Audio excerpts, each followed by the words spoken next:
Adelante.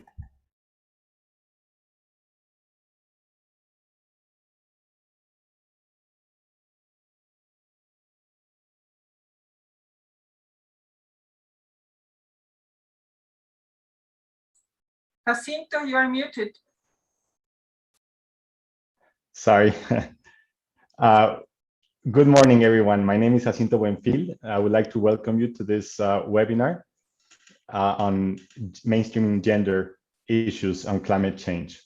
My name is Jacinto Buenfil. I'm the Policy Officer for Environment and Climate Change at the FAO Sub-Regional Office for the Caribbean, and I will be your moderator for this webinar. First, I would like to acknowledge the presence of Dr. Renata Clark, our FAO Sub-Regional Coordinator, Mr. Sean Bo, who is the Program Manager for Agricultural and Agro-Industrial Development at the CARICOM Secretariat, Mr. Christian Da Silva, who is the Senior Director of the Canada Caribbean Regional Development Program, Mr. Colin O'Keefe, Permanent Secretary of the Ministry of Agriculture, Fisheries and Barbuda Affairs of Antigua and Barbuda, Ms. Sandra Joseph, Permanent Secretary for Ministry of Social Transformation, Human Resource Development, and the Blue Economy in Antigua and Barbuda, Dr. Kyra Paul, who is a Permanent Secretary for the Ministry of Blue Economy and Green Economy, Agriculture and Food Security of Dominica, Ms. Gillian Smith, who is a FAO representative for Guyana, representatives from the United Nations agencies, regional and international agencies, government, non-governmental organizations, and other interested parties. So I would like to welcome you to this event that FAO Sub-Regional Office for the Caribbean has been organizing thanks to the support from Canada Global Affairs and also from CARICOM. So we're very pleased that this joint event will demonstrate some of the collective measures that have been put in place in the region, in the sub-region, to empower women and to ensure that the most vulnerable populations can increase their resilience to climate change, particularly in agri-food systems and food security. So just a brief introduction. As you know, climate change has been extensively impacting the region, and that this particular sub-region is quite vulnerable to climate change effects. It's composed of what we call SIDS, small island development states, who, because of their position, their particular nature, their economies, they're in the path of hurricanes, they are quite susceptible of suffering impacts of climate change. And we also know that climate change does not impact people in the same way. It's not the same thing as being a well-off person living in one of the most, the best neighborhoods, let's say in Kingston, or a small-scale farmer in the mountains. And if you are a woman, maybe you are also having to address additional barriers. And this is something that we need to consider when we're trying to set in place activities that are related to adaptation or mitigation to climate change.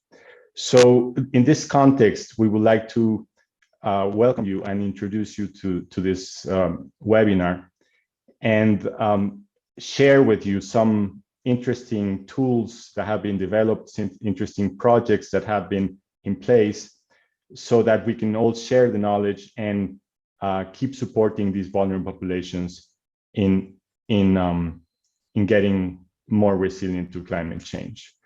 So the Cooperation for Climate Change Adaptation and Resilience in the Caribbean is being financed by Canada, and we are one of these activities that we have in the project is to mainstream gender issues on climate change. So this is one of the reasons of this webinar.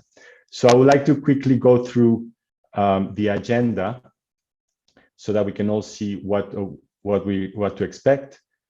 I don't know who is managing the presentation. Let's see if we can look at the agenda.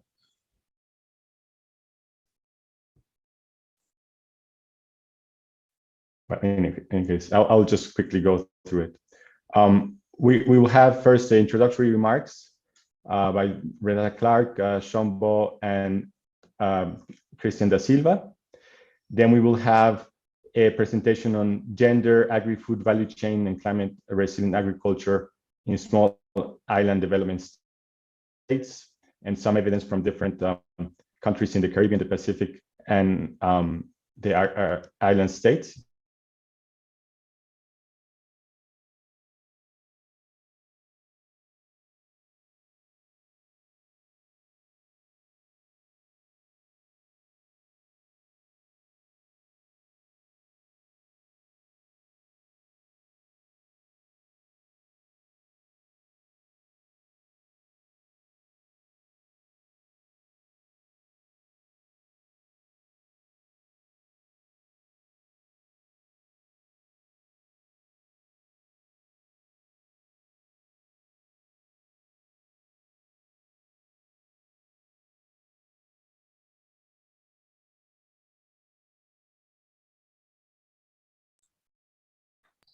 Estimados, disculpen la molestia, tuvimos un problema con el moderador. Catalina, te doy la palabra para que continúes, por favor, con el evento. Gracias.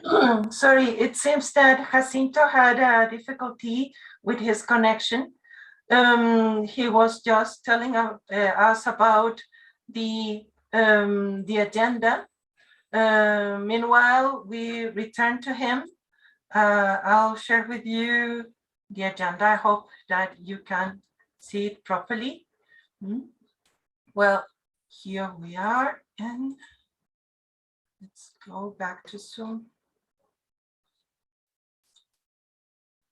Sorry, I got disconnected. Can you hear me okay?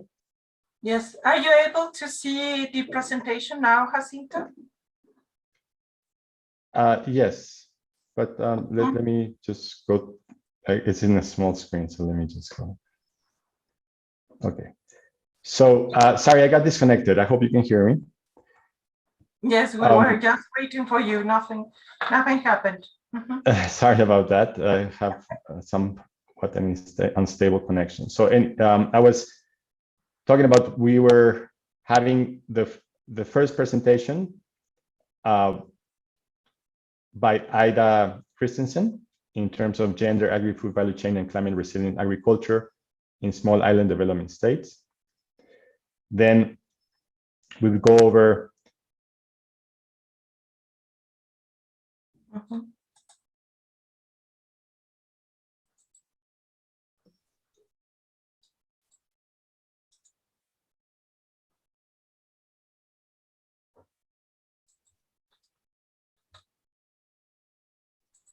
I keep getting muted. You get muted? Yes, I keep getting muted, sorry. So then mainstreaming gender and climate in disaster risk resilience, the St. Lucia experience. Then we will have presentation by Pat Biddard and Carol Narcisse in terms of skills to access the green economy. And then Katarina Ivanovic will talk to us about the gender toolkit, Step It Up with Equality. And then we have a general Q&A session and closing remarks by Claudia Brito. That was just an overview of the agenda. So with that, I would like to give the floor to our opening remarks. So over to Dr. Renata Clark, our FAO Sub-Regional Coordinator.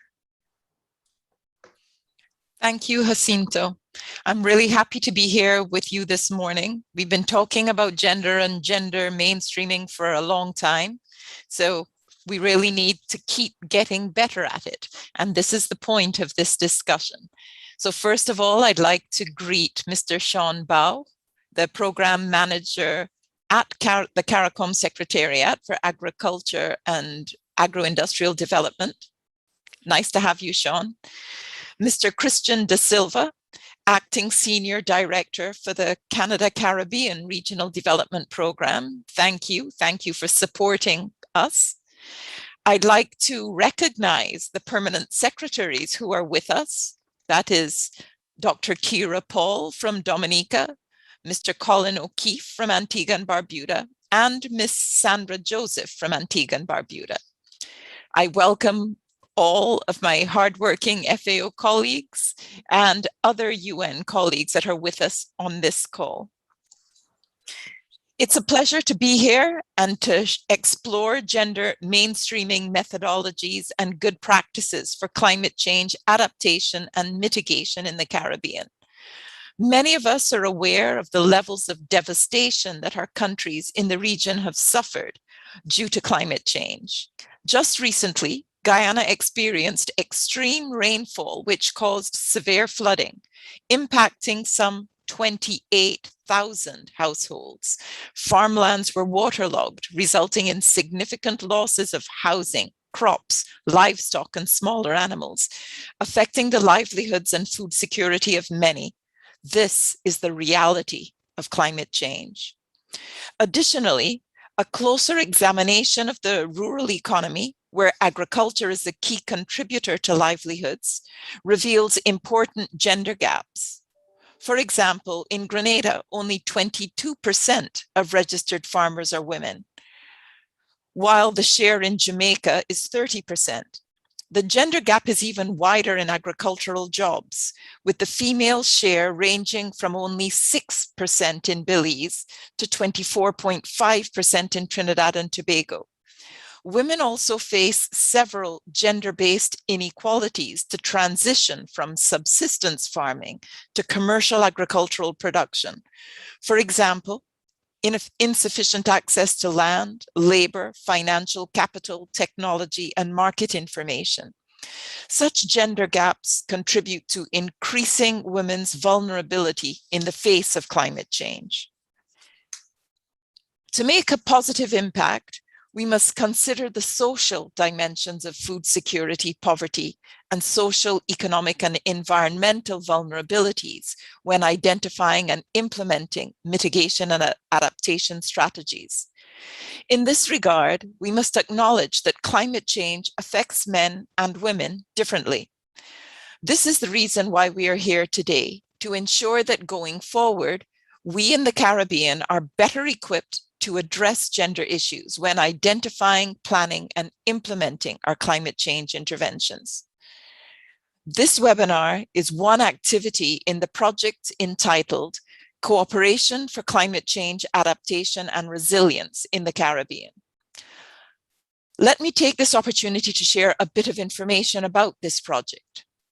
It is an intervention in the SDG 13 framework and a collaborative effort of the Government of Canada through Global Affairs Canada, the FAO, and the Caribbean Community, CARICOM.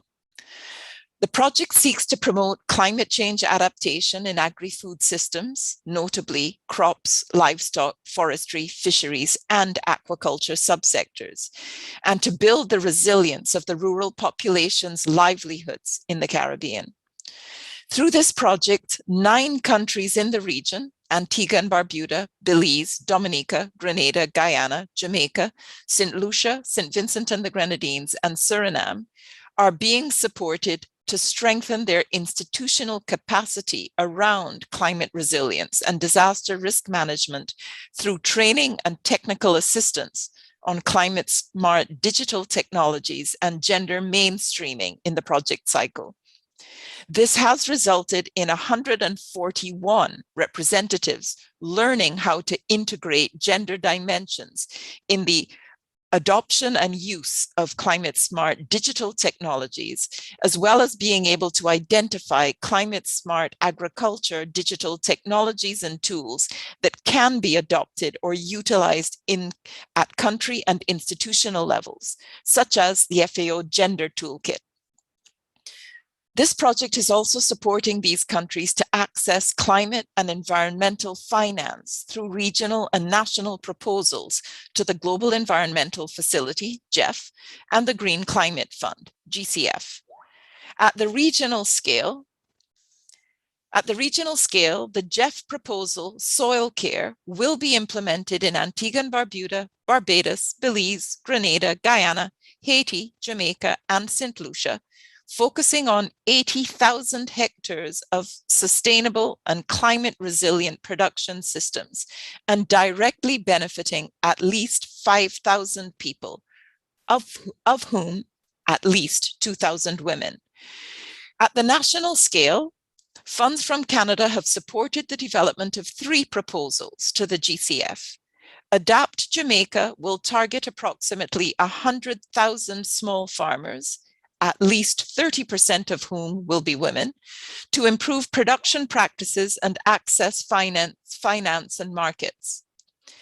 In Guyana, work has been undertaken to assess the situation of the most vulnerable farmers living in coastal communities and to outline strategies to address climate challenges and strengthen overall climate resilience of these communities. In St. Lucia, the proposal will focus on implementing the country's fisheries sector action plan with 10,000 direct beneficiaries. All 4 sets of work have integrated strong gender considerations into their climate adaptation solutions. Gender mainstreaming is crucial to ensure that the most vulnerable are equal beneficiaries and are empowered to better adapt to climate change, and in so doing, embark in more sustainable livelihoods. We are also hoping that by sharing experiences of existing projects and other initiatives where there has been use of gender mainstreaming methodologies, participants will have a body of knowledge with which to keep improving gender mainstreaming in their countries. FAO is committed to working in the Caribbean region to innovate in agriculture and transform practices to meet climate change challenges in a gender equitable manner. And in so doing, we will be comprehensively addressing the social dimensions of food security, poverty, and sustainable livelihoods. We are aiming to the achievement of the SDGs, leaving no one behind. I must extend our gratitude to the Canadian government, to CARICOM, and to the participating countries for partnering with us in this initiative, since the effort must be collaborative in order to achieve success. I thank you for your commitment to participate in this event today, and I look forward to the successful outcome of this webinar. Thank you. Thank you very much, Renata. With that, then let me give the floor to Mr. Sean Ball from CARICOM. Please. Morning, colleagues. Thank you, Chairman. Dr. Renata Clark. Greetings on the Secretariat's behalf. PSs O'Keefe, Paul, and Joseph, and also Mr. Christian De Silva from Global Affairs Canada. Distinguished guests, panelists, and members of the audience, and of course, the technical experts who are here with us. I want to start by saying that for us in the Caribbean region, climate change is a reality. It's something that we live every day. It's something that is with us, and I dare say we just have to learn to adapt and put the necessary strategies in place to deal with the realities of climate change.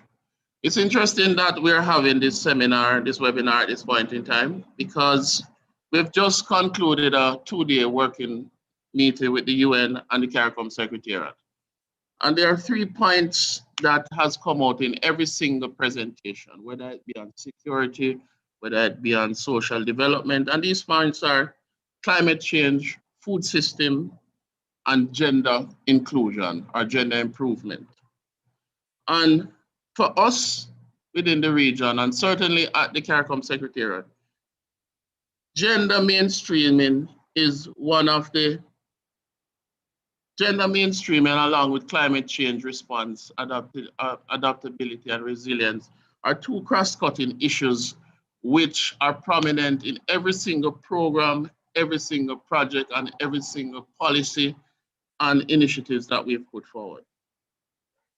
It's sad to say that women and men are affected differently within the region as it relates to the effects of climate change. And we just heard the figures that Dr. Clark pointed out to us. And it's important that the policies that we put forward and certainly the benefits as outlined from this project will assist in bridging or reducing the gap of same, because we have to ensure that the livelihoods of our women, our rural women, and indeed our urban women are protected, are enhanced, and not destroyed as a result of climate change. And I take the effort to make this time to make mention of the Special Ministerial Task Force on Food Production and Food Security that has just been recently launched by the CARICOM heads of government. And involved in that process, and I think it's critical, is a specific and deliberate target to ensure that women and youth have greater access and play a greater role definitely in our food systems.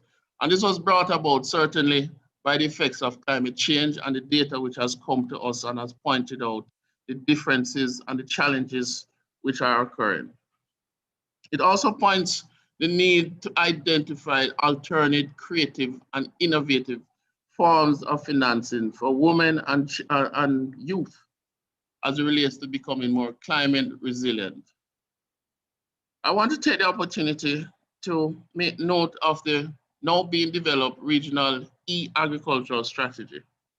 And contained in this is a specific objective to ensure that women within the realities which exist within our region take advantage or be better able to take advantage of the new climate smart technologies which are being improved, which are being introduced.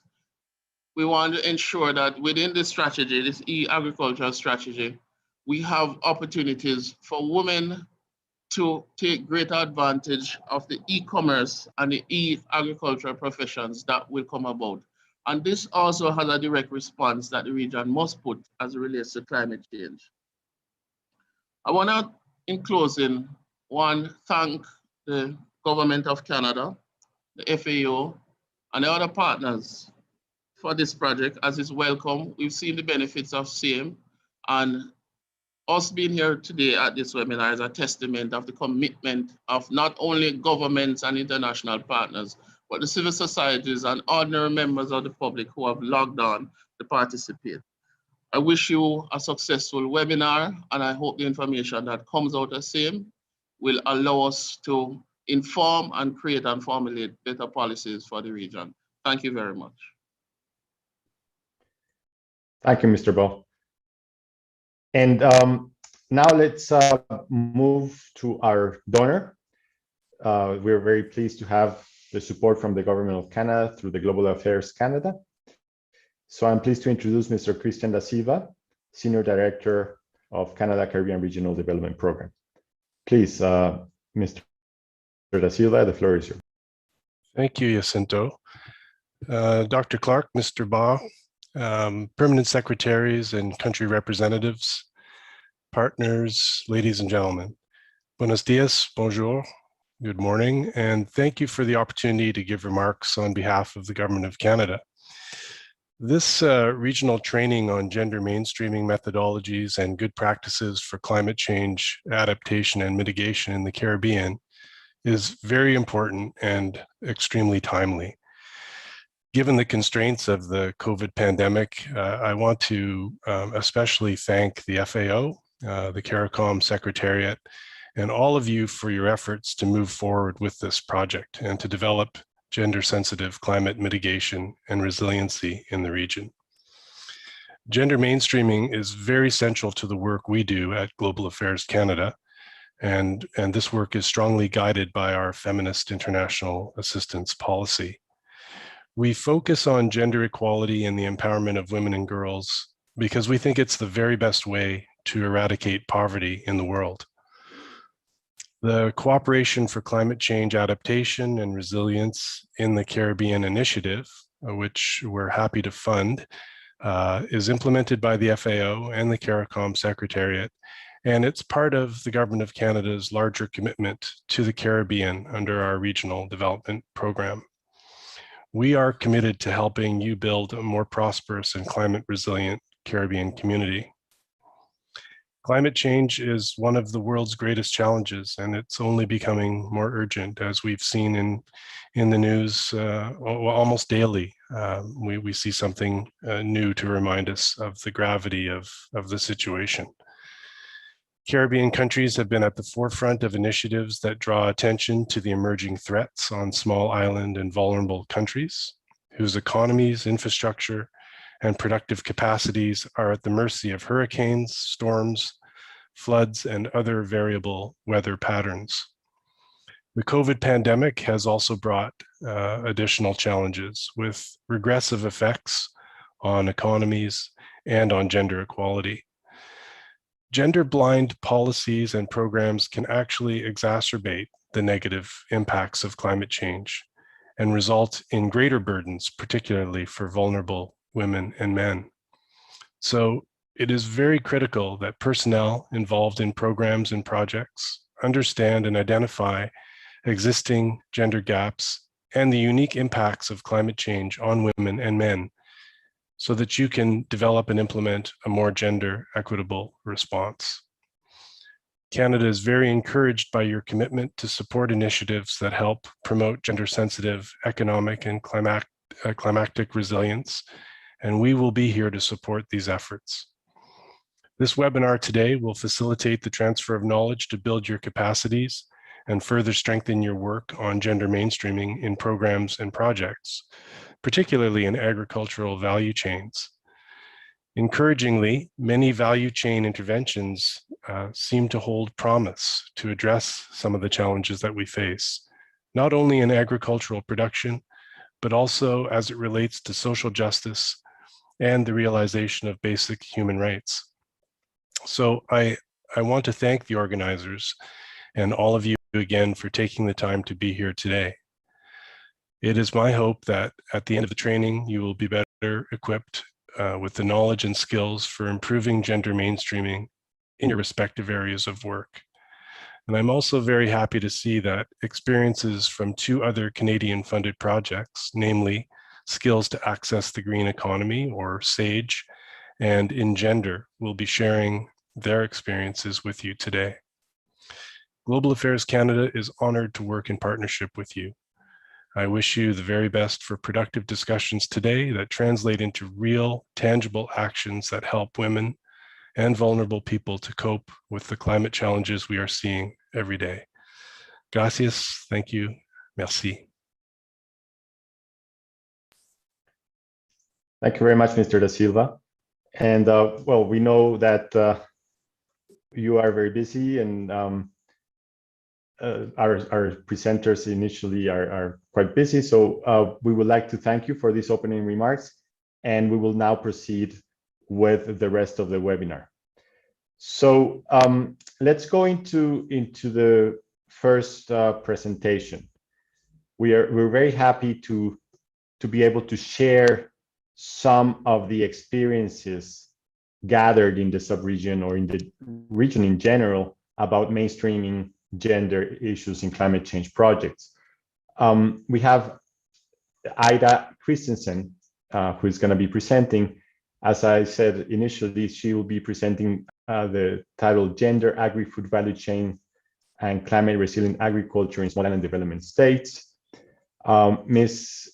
Christensen is a social scientist with over 25 years of international experience. She works currently with FAO Investment Center as a technical advisor, and she leads the work on building capacities on social and gender analysis, particularly for investment projects and country investment strategies. She has fieldwork experience in over 40 countries, and in this sub-region particularly, she has developed operations in Jamaica, St. Lucia, St. Vincent and the Grenadines, and Dominica. She's currently coordinating the Rapid Food Systems Assessment and multi-stakeholder consultations in 6 OESC's countries plus Barbados. And then she's currently also developing a study with the FAO Inclusive Rural Transformation and Gender Equality Division, ESP, entitled Gender, Agri-Food Value Chain and Climate Resilient Agriculture in Small Island Development States. So you will hear a summary of that today.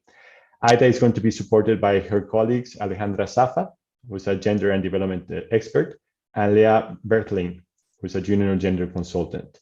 So with that, I would like to welcome Ms. Ida Christensen, and over to you. The floor is yours. Thank you.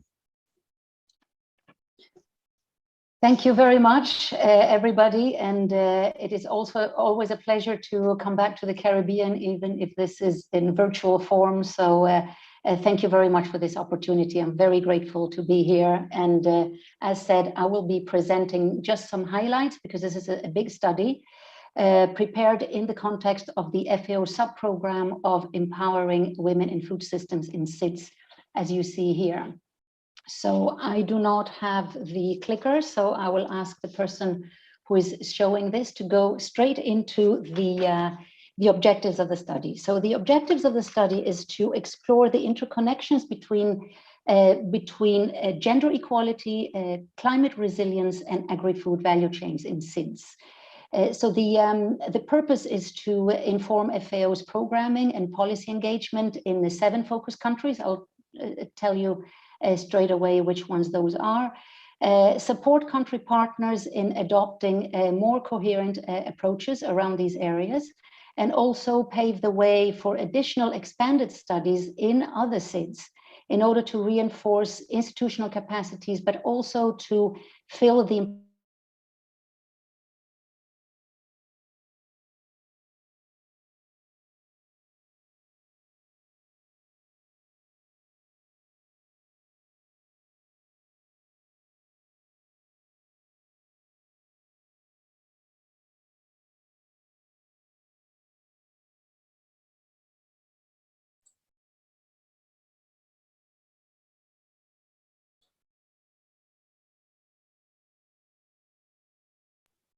I think Ida is having some internet connection problems.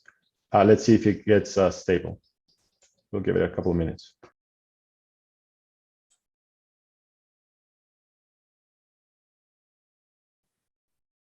Since I'm sharing the screen, I cannot see if Ida is connected. Is she in, or should I take over this part?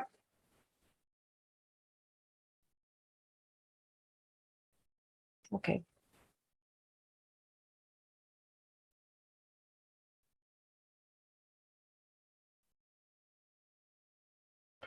Okay. Well, the aim of the study, just while she's out of line, I can say that well, the aim of this technical paper is to have a regional, global idea of the situation of value chains, gender equality, and climate and resilient agri-food chains. And we focus in these 3 regions and target 2 countries per region: Cabo Verde, Comoros, Sao Tome and Principe, Barbados and St. Lucia in the Caribbean, and Samoa and Palau in the Pacific. This paper is structured in based on 3 pillars of sustainability. It has a food system approach, where gender equality is at the core. Why we think that gender equality should be at the core? Because it will enhance the 3 pillars that is guiding the document. First of all, the social pillar that is talking about the socioeconomic empowerment of all the actors, including women.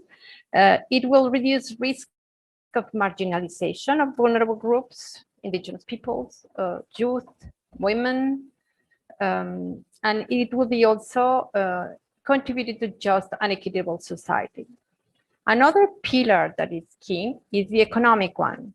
This is about increasing productivity and efficiency of value chains operations. And an efficient value chain operation should reduce the food losses, and it will increase business opportunities. It should be all the actors involved. And finally, we have the environmental pillar that is about disseminating environmental friendly practices. Already, Ms. Renata was talking about climate smart digital agriculture technologies or tools. Well, this is about the environmental pillar that should be sustaining the food systems and the value chains operations, and shifting towards a climate resilient value chain work? Just please let me know when Ida is back, please. We are looking at all the information about these 3 regions and targeting these countries through the food system lenses, meaning that we have the core value chain operations. So we look from production, transportation, aggregation, processing, distribution, and consumption. And this include the waste management and the food import or export. And all along the different nodes of the chain, we have gender-sensitive production and delivery environment. And also we look at the gender-sensitive consumption environment. So we have global commitments regarding the operation of the value chains that will then impact on specific results contributing to the SDGs, to the Sustainable Development Goals. So we talk about voice, rights, and agency, the GAP Pillar 3. Sorry. Regarding empower people and communities for food security and nutrition, we have the global gender priorities and women's voice, decision-making, and leadership in food systems, and addressing women's unpaid and care and agricultural labor burden. So while looking at these global commitments, we are having these lenses to look at the operations on the value chains. Regarding the economic empowerment, this pillar is about empowering people and communities for food security and nutrition, with global gender priorities about economic empowerment of women in food systems and women's land rights. We have natural resources and climate risks that are other elements, and the pillar 2 is improved sustainability, resilience, and nutrition sensitive of food systems, with global gender priorities of access to technologies, including digital technologies, women's voices, decision making, and leadership in food systems. And finally, the governance is a key element in terms of strengthening the enabling environment for food security and nutrition, and the global gender priorities include gender responsive agricultural and food system policies, changing norms, and addressing institutional barriers.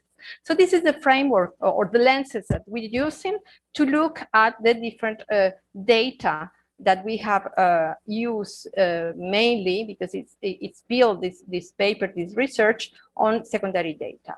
Then we look at how these elements are contributing to the different SDGs, as you can see in this slide.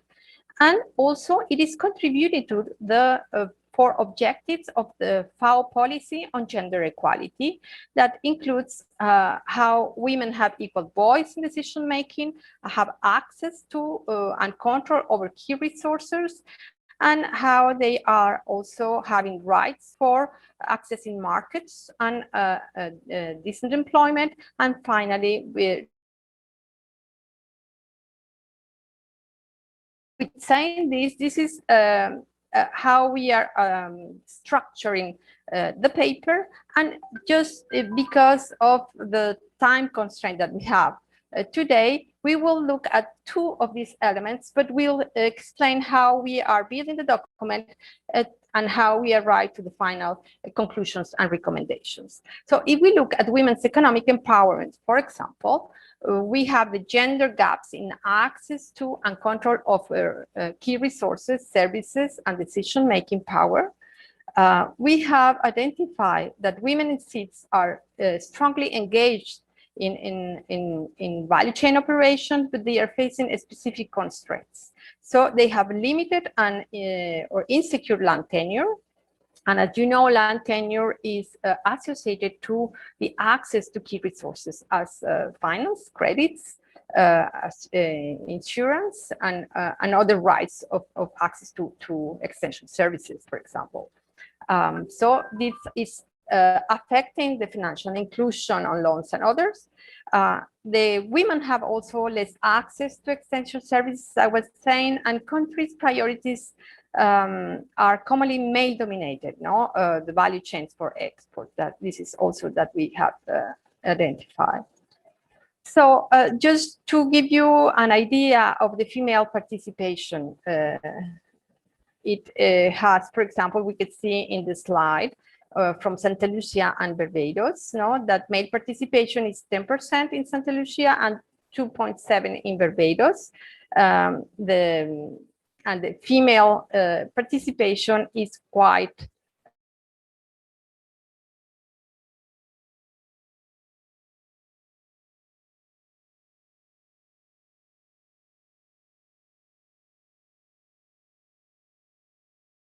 we can see the agriculture and forestry and fishing value added of the GDP is relevant in some of the countries compared to Santa Lucia and Barbados. But travel and tourism is really relevant in the 6 countries. So women, we know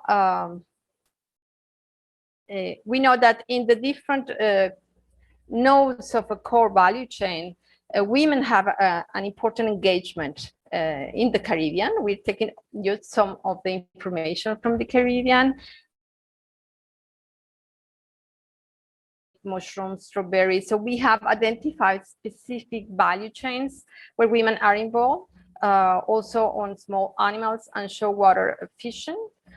They also participate in cooperatives and producer association, and also as employees and wage labor. They also are involved in processing small enterprise, as you can see, on juices, paper, fruit, animals, chocolate, and also in distribution in local communities, tourists, inter-island trade, etc. So we looked at the evidence of where women are participating.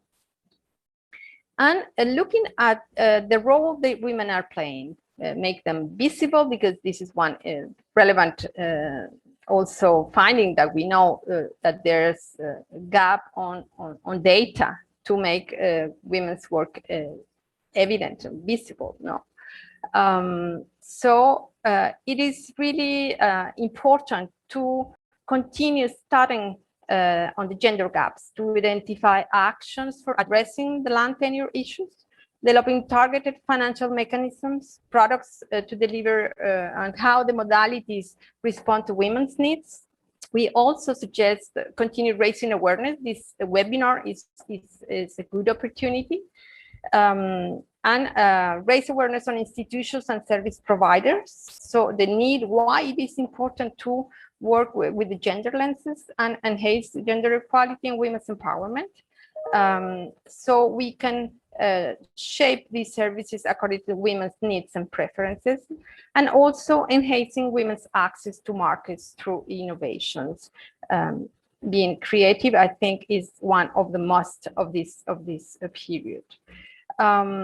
So there's a case study on women's rural enterprise through technologies and services in Santa Lucia that is interesting, that we're presenting in the paper, to say that there are ways of supporting women's participation. So the goal of this NGO, Helen's Daughter, is to enhance women's economic empowerment through agricultural technologies. They also enhance the capacities of all the actors on technologies, on soil sensors, and this will also improve their access they have to markets through community ICT centers in all districts, and this is through 2 years working on this. So the current project, Rural Women's Workshop, Agritourism Linkages, Sustainable Change Program. So there are opportunities that tell us that we have lessons to learn and concrete actions taking place that we need to support and to take advantage of. If we go to another area where I was talking about the importance of governance, we look at the cross-sectoral policies. The policy level on the food systems and value chain is really important to support gender-sensitive, resilient, and sustainable value chains. So we found that there's low resilience of food systems in terms of that the large proportion of the food consumed domestically comes from outside the small island development states. the major shift away from consuming locally produced food is leading to rapidly raising overweight, obesity, and all these diseases. We have also evidence on the imbalanced workloads, women's multiple responsibilities, taking care of the domestic work and then the productive work. And the association between the care work and the productive work leads sometimes to see all the workload of women as being something natural, as part of the gender roles. And also we have found that women are concentrated in the informal sector, so that makes them more invisible. And this invisibility is also marginalizing them from policies, programs that are targeting producers. Here we have, for example, the data resource flexibility. So we have diversity in domestic production for domestic market on Barbados. We can see in Santa Lucia, and these help us to understand how the nutrition elements on the dietary sources are coming from. So we have seen these big gaps. For example, in adult women are 2.5 times more affected by obesity than men, and child obesity is triple over the past 30 years. So this data is speaking by itself to say that we need to take action urgently. So we suggest that recognizing and formalizing women's invisible work needs to be reflected in national labor statistics. Policies need to be more equitable balance on the workloads at household level. This is not a private or individual issue. It needs to be recognized as a social issue.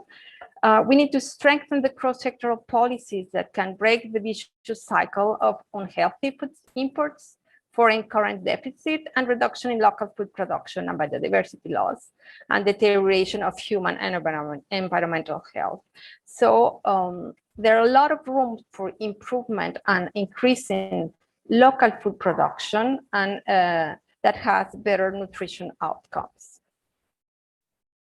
A good example that brings together the Sustainable Tourism Value Chain Program goal that we have in Palau might be of interest for other small islands because it is bringing the social, the economic, and environmental pillars into one relevant experience. We have done a gender-sensitive tourism value chain development. It includes the analysis of the tourism value chain to understand the different components, how it's behaving, and more now with the crisis triggered by the COVID pandemic. We've been working on a carbon calculator for the tourism sector so that we can also understand all the different activities of the tourists arriving to the island, to Palau. And we are building these producer communities to reach a Kilometer Zero initiative, increasing the local diversification and productivity of the local products. This is also building on the cultural heritage, so we can value local production, enhance women's capacity to be involved as producers and processors, and reach local markets through the tourism value chain. Here we're working together with Sustainable Travel International, Slow Food, the Palau Bureau of Tourism, and FAU. So this has a very good, a great potential, and it's a very good example for other islands. We have the two more elements that we have been addressing now as part of our approach: voice, rights, and agency. That is about the gender roles in agriculture. And here I'm just presenting that the constraints and to bring the recommendations, because we don't have the time to go through all of it. But we know that women play a key role in value chains, but they face specific constraints. It's not the same in women and men because they have different access to resources, and women have less. They are not recognized in the work they do, so they are paid less also. They are concentrated in low-paid nodes or informal nodes of the chain, and they have limited decision-making and control over income. They have also time scarcity or constraints because they play multiple roles, as I was saying, unproductive, reproductive, and community roles. And they have less decision-making power across most seats. So, because they have less involvement in cooperatives or producer groups, but also at the governmental levels. And this will impact the way the value chain operates and the way they are participating and benefiting. In the natural resource and climate resilient elements, seeds they are, as you mentioned, on all the previous participants mentioned, the vulnerability to climate change and natural hazards in seeds. The growth of conventional tourism that is a threat for the environment and the health. It has some health risks that needs to be addressed. And there's also a risk of losing knowledge in traditional food varieties. So women have a key role to preserve, but also to develop as guardians of such knowledge for sustainable production. Try to look at them as we present in the beginning, this food system approach, having at the core the value chain, and then the suggestions that we have for each of the key gaps principles. We identify some gaps and impacts. For example, we suggest the enhance women's participation, leadership in organizations, raise women's voice in decision-making, address women's time constraints, and also transform, challenge social norms that are being contributed to increase the gender gaps or the constraints women face. And that will have an impact on inclusiveness of food systems and value chains, the gender equitable benefits, the improved value chain performance, and then it will have also inconducive social norms. And we have for each of these pillars, the gaps and the, nope, I don't know why it went through. For each one of it, some actions recommended and how we envisage the impacts that we aimed at. I saw in the beginning in the chat the questions, what are the key elements, what are the key aspects that we need to enhance to contribute to women's empowerment and gender equality? Well, we have some propositions in these terms and overall in the context now of the upcoming food system summit. That provides a good opportunity. So we go through the economic empowerment, also to remove women's barriers in accessing infrastructure and services, to have more access to extension services technology, including ICTs, look at the land tenure rights, and also promote tailored microfinance services to be more creative on the way women are accessing to improve the employment opportunities, decent employment opportunities. For the natural resources and climate risk, we propose promote climate resilient agricultural practices, traditional crop varieties, protect natural resources from the tourism, and enhance the production of local food, and support women's participation in domestic chains. And finally, in policies and governance, to strengthen the coherent gender responsible policies, to have across sectors to enable sustainable food system operation, reduce the imports of unhealthy food, and give priority to domestic regional value chains, to promote sustainable tourism, etc. So this is an invitation just in this nutshell, the recommendations that we have, and we are aiming to have some impacts that will contribute to the SDGs, and we also aim at continue the analysis, getting some evidence of the important role women are playing and the challenges they're facing, but also to highlight that we have a huge gap on data. It's been really challenging to get information from secondary sources. So there's also a big recommendation on the importance of generating data and evidence to continue.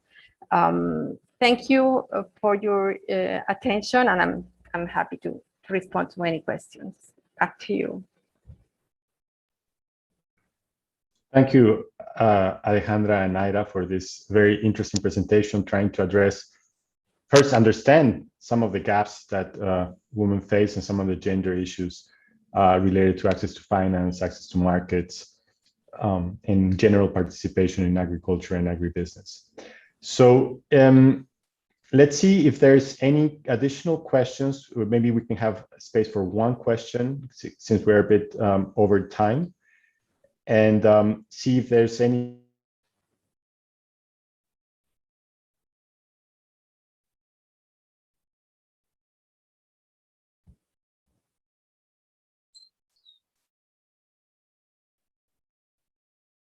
I think I got cut off again. Let's see if there's any additional questions. And if not, we'll go into the next presentation. I think the one question that was asked, it was answered. So we will have some space afterwards to have a general discussion. So with that, thank you very much, Alejandra. Thank you, Aida, for the work put into this very interesting presentation. And now we will move into the second presentation of the day. This presentation will be done by Jenny Joseph. She's the Director of Gender Relations in the Department of Education, Innovation, and Gender Relations in St. Lucia. She has a career in psychology, counseling, and education, but she's also the daughter of farmers from a small rural community in St. Lucia and has transitioned to gender equality work. Ms. Joseph coordinates gender equality policy development and implementation. She works along with government and non-governmental agencies, including development and other partners, both in the region as well as international. Through her work, this has resulted in accelerating St. Lucia's gender mainstream processes, particularly regarding climate change and disaster risk resilience. So today, Ms. Joseph will share with us the experiences of gender mainstreaming through two projects: the Enabling Gender Responsive Disaster Risk Recovery, Climate and Environmental Resilience in the Caribbean, and Gender. This is a project that is under the United Nations Trust Fund for Human Security. So this Engender project is a regional project, so it will be very interesting to see the differences and the particularities in St. Lucia. So thank you very much, and we will give Ms. Joseph the floor. Thank you. Thank you very much, and good morning, everyone. Protocol having been established, let me thank you for the opportunity to share with you St. Lucia's experience in mainstreaming gender in climate change. It is truly an honor and I'm looking very much forward to sharing our experiences with you and working with you towards accelerating the process on the island. The presentation speaks to the realities on the ground in St. Lucia, and I will focus as much on what is working well as on those areas where we need additional strengthening. So just a look at St. Lucia generally. St. Lucia is a small island developing state, and we are the second largest in the Windward Island chain. However, we're only 238 square miles. And we have what we would like to call the only drive-in volcano. We are also very susceptible to hurricanes during June to November. And because of our size, weather systems that affect St. Lucia affect the entire island. With reference to our economy, we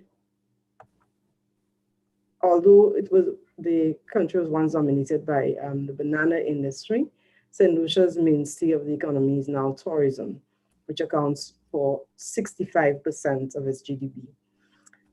Although agriculture still accounts for 20% of employment, it only contributes 3% to GDP. Unemployment rates are higher for women than men, and that has been exacerbated by COVID, which contracted the economy by about 8.5%. Women and youth are disproportionately impacted by climate change related disasters, as we saw in our recently launched Gender and Age Inequalities of Disaster and Climate Risks report. The challenges that we face, they are summarized in two parts, climate change and gender. So before the late 90s, climate change was not at the center of development. It was not then considered to be a developmental priority. There was a fragmented approach to national development. And in the late 90s, when climate change started gaining recognition as a threat to our small island developing states, it was immediately clear that as a cross-cutting issue, a coordinated approach was very important.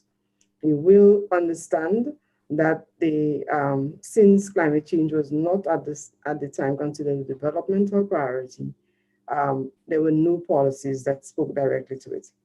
And whereas St. Lucia had made significant strides in integrating women in development, the understanding of the concept of gender in development was limited to only a few sectors, and environmental sustainability was one of them. It was not one of them.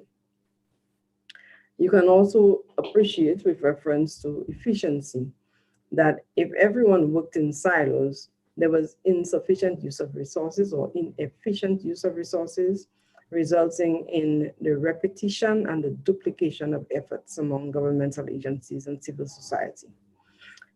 In terms of sustainability, at that time, many projects started through externally funded programs, and those projects were not continued beyond the life of the project due to a lack of adequate consultation with community members and interest groups.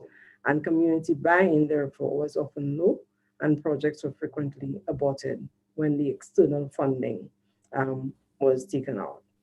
And with reference to implementation, you would recognize that implementation challenges were frequent because it was difficult for individual agencies to make significant progress on developmental issues on their own. This last factor, it admittedly continues to be a challenge, but there's been some improvement in implementation.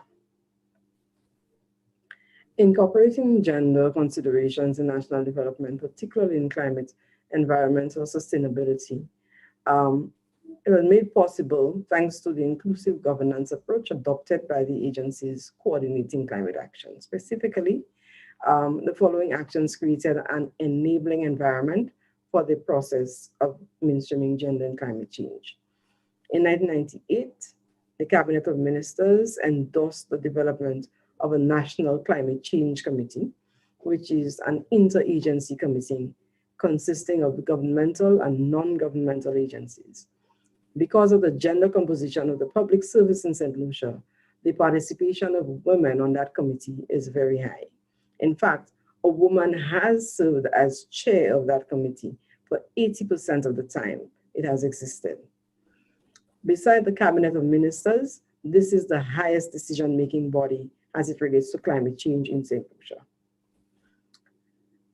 Prior to 2016, the Department of Gender Relations and the Department of Sustainable Development, they had separate mandates.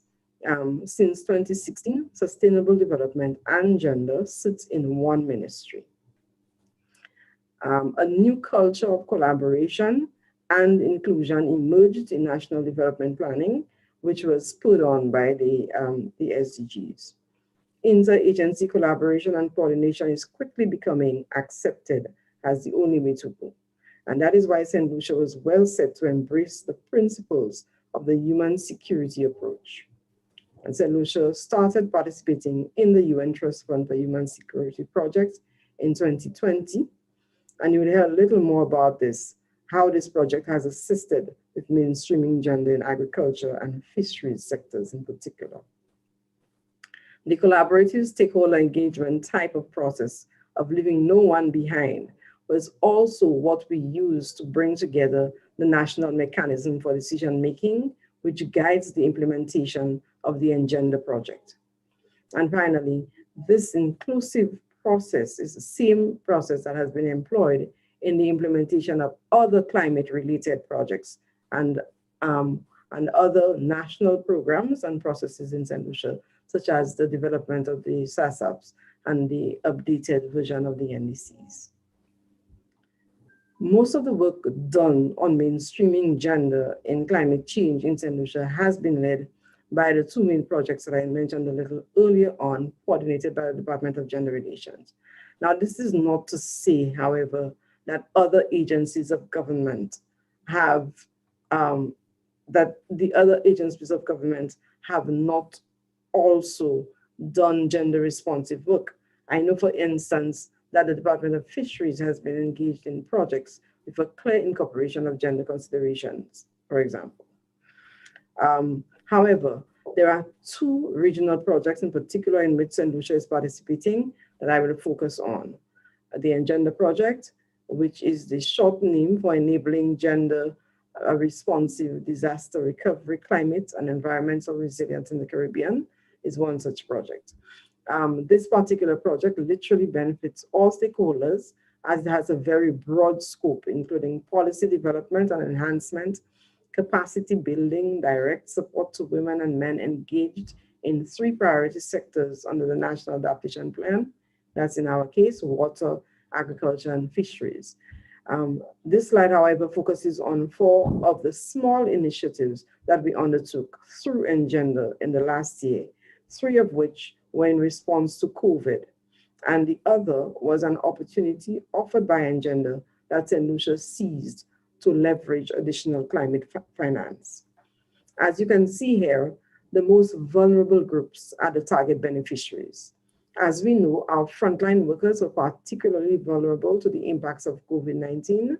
Workers employed in the tourism and agriculture sector, they were hard hit.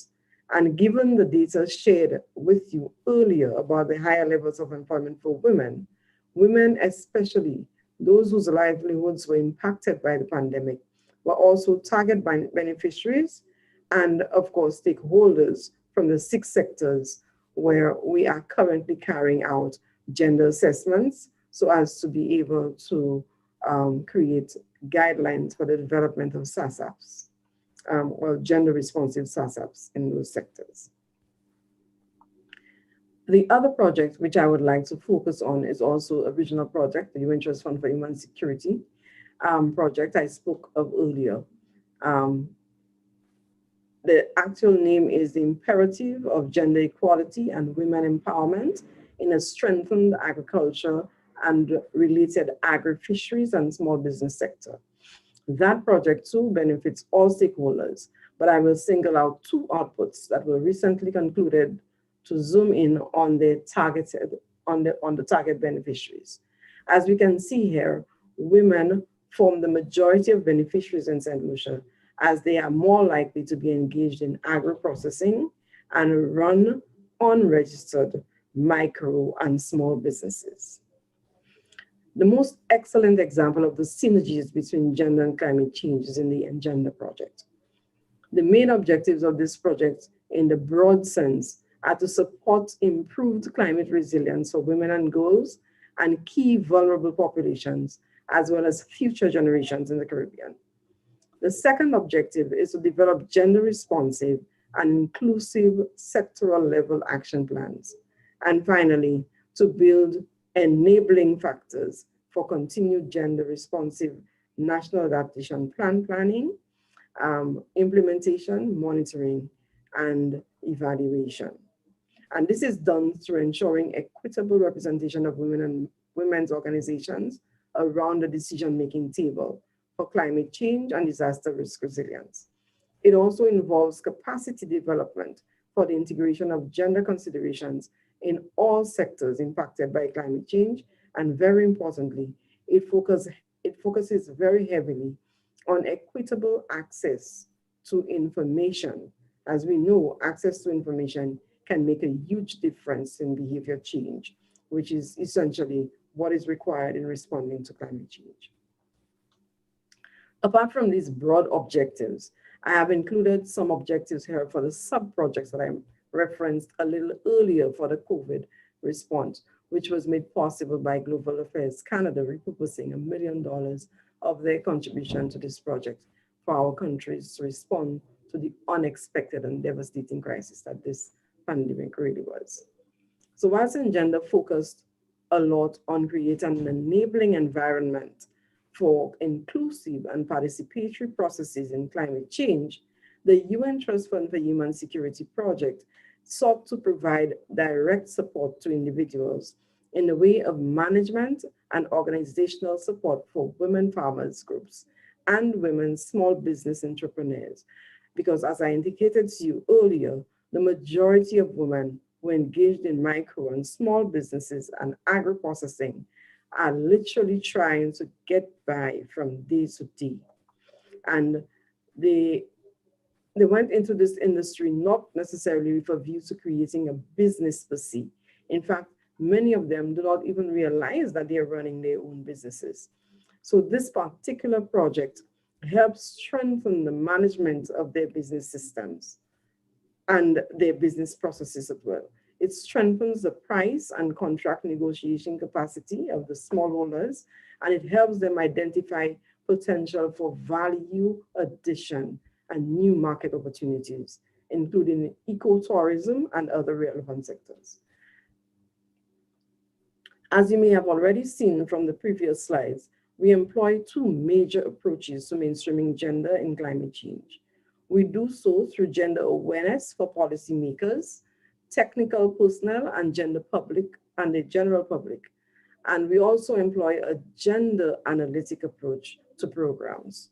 And as discussed earlier, we can see evidence of both of these approaches in the two major projects discussed in the previous slides, Engender and the UN Trust Fund for Human Security project. There have been several outputs from both of the projects, and these outputs have led to documentation and capacity improvement outcomes. Some of the outputs that we have been able to benefit immensely from are the gender-based climate resilience analysis for St. Lucia, which was launched in May of this year. It provides a much needed baseline that we can use to measure in more tangible ways the success of the various interventions we are engaged in. The Gender and Age Inequalities of Disaster and Climate Risks report, led by the UN Women, was launched in April of this year.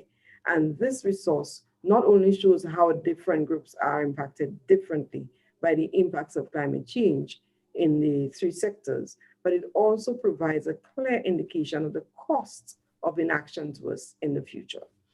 This is clearly a game changer for us in St. Lucia, as documentation has always been a challenge for us. When people do not see themselves in the literature around issues, they are not moved to change. So these two documents allow us the opportunity to act in a strategic way to reduce inequalities, and it provides more than a good justification for ensuring gender considerations at all levels of planning and implementation of interventions for climate change. The other two outputs, the gender responsive budgeted proposal, which the Engender project is not only developing, but also implementing, will provide a clear example of how, in a practical way, when we incorporate a gender responsive and inclusive approach, how we can maximize our outputs, or our inputs rather. And the gender mainstreaming training to technical officers and stakeholders ensures the sustainability of these initiatives. The knowledge is transferable to other contexts, also transferable to other projects and to other processes.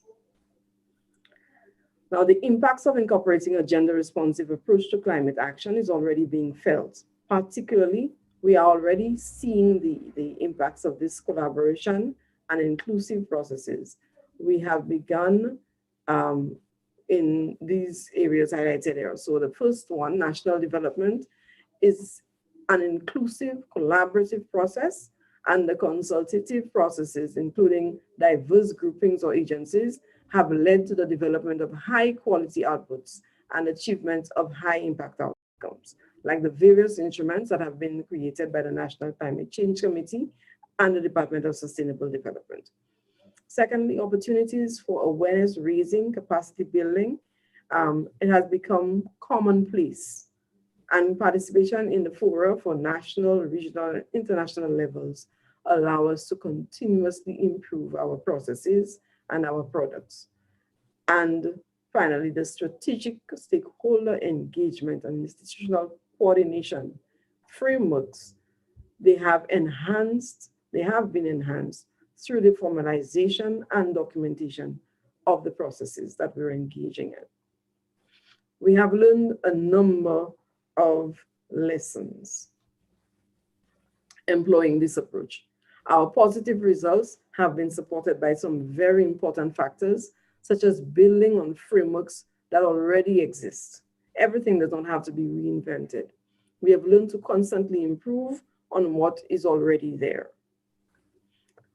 Another factor is political will, which in St. Lucia's case is demonstrated in the accession to the UNFCCC, embracing the Paris Agreement, alignment of the national processes to the SDGs and the 2030 Development Agenda. In addition, having a female minister who is a champion for both gender and climate change has been a great boost for us. A third factor is that we cannot do this alone. The collaboration of development partners have been incredible. The One UN approach has allowed us to benefit from the comparative advantage of various agencies in one project. This has assisted us locally as well to work as one, and the amount of progress we have been able to make in the last 2 years, there is no way one agency would have been able to do so in 5 years. And fourthly, the national processes and programs that institutionalize these processes have really increased the likelihood for sustainability of this project. I thought it necessary to state that although there have been successes, there are still some barriers that we face. Like in many Caribbean islands, there is still insufficient human resource capacity to conduct required assessments and other processes. As discussed earlier, there are very little institutional coordination frameworks established, resulting in resistance by agencies to conduct development work in this new way. In addition, there is very limited data to support inclusive government arrangements, and that particular challenge has created a myriad of challenges for ensuring that decision-making reflects the reality. We're very happy that we have the opportunity to address this through ongoing initiatives, but we are still in the infant stages of that change. And although we engage in quite a bit of stakeholder engagement, we have not been sufficiently strategic to reach the most vulnerable to the extent that we need to.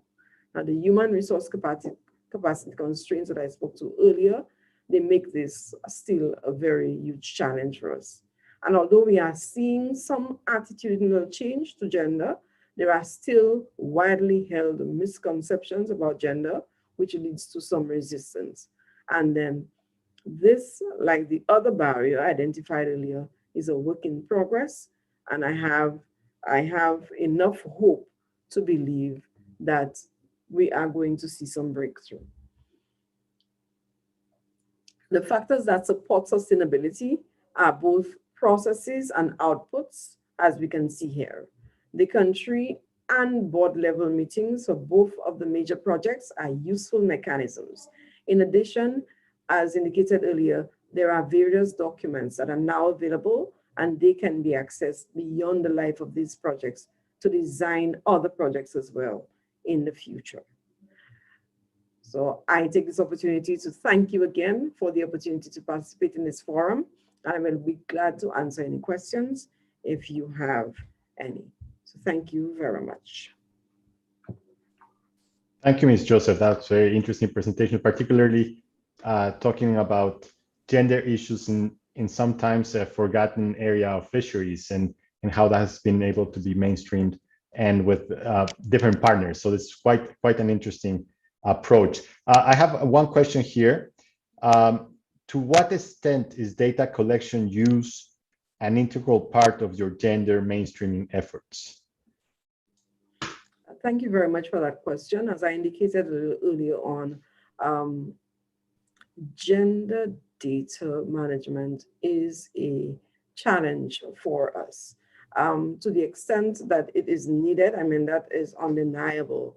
The extent that it is used is not sufficient. As a matter of fact, after we did the cost of inaction study that I referenced a little earlier on, identifying gender data management as one of the challenges that we have planned a workshop for persons who are generating and using gender data in the agriculture, fisheries, and water sector on gender data analysis and use. And this is something that we have to continue to do so as to ensure that the capacity for gender data analysis is actually built.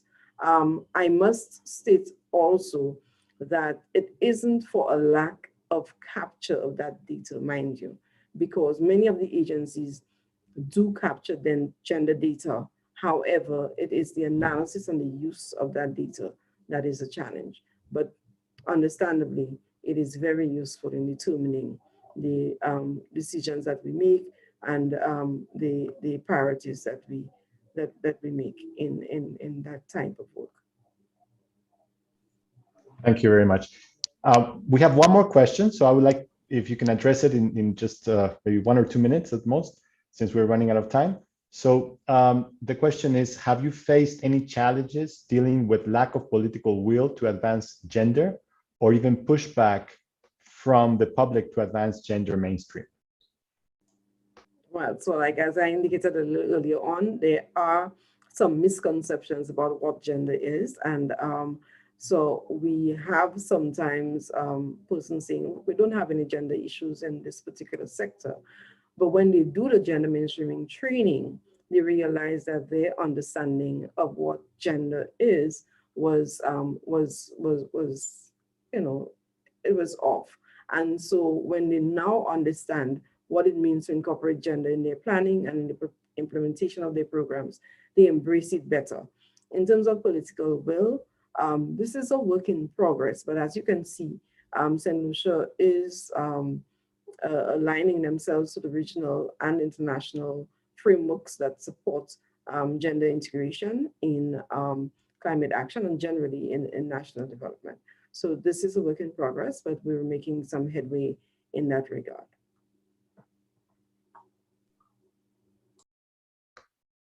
Thank you very much. Okay, with that, we will go into our third presentation. Thank you very much, Ms. Joseph. Our next presentation is a tandem presentation. It will be done by Ms. Pat Biddart and Ms. Carol Narcisse, who will be sharing the work they are doing in the SAGE.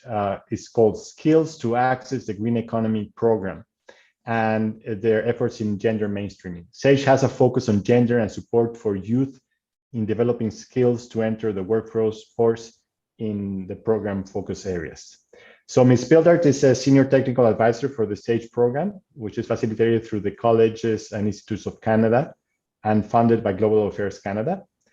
Pat has had an extensive career in colleges in Canada, where she held positions as instructor, dean, and an associate VP of 3 institutions in Alberta and British Columbia. She is pleased to be back in the Caribbean working with SAGE, having previously been in Jamaica from 2014 to 2016. Ms. Carol Narcisse is a gender and development specialist, educator, social policy researcher, analyst, and advocate. She has a professional career spanning over 30 years.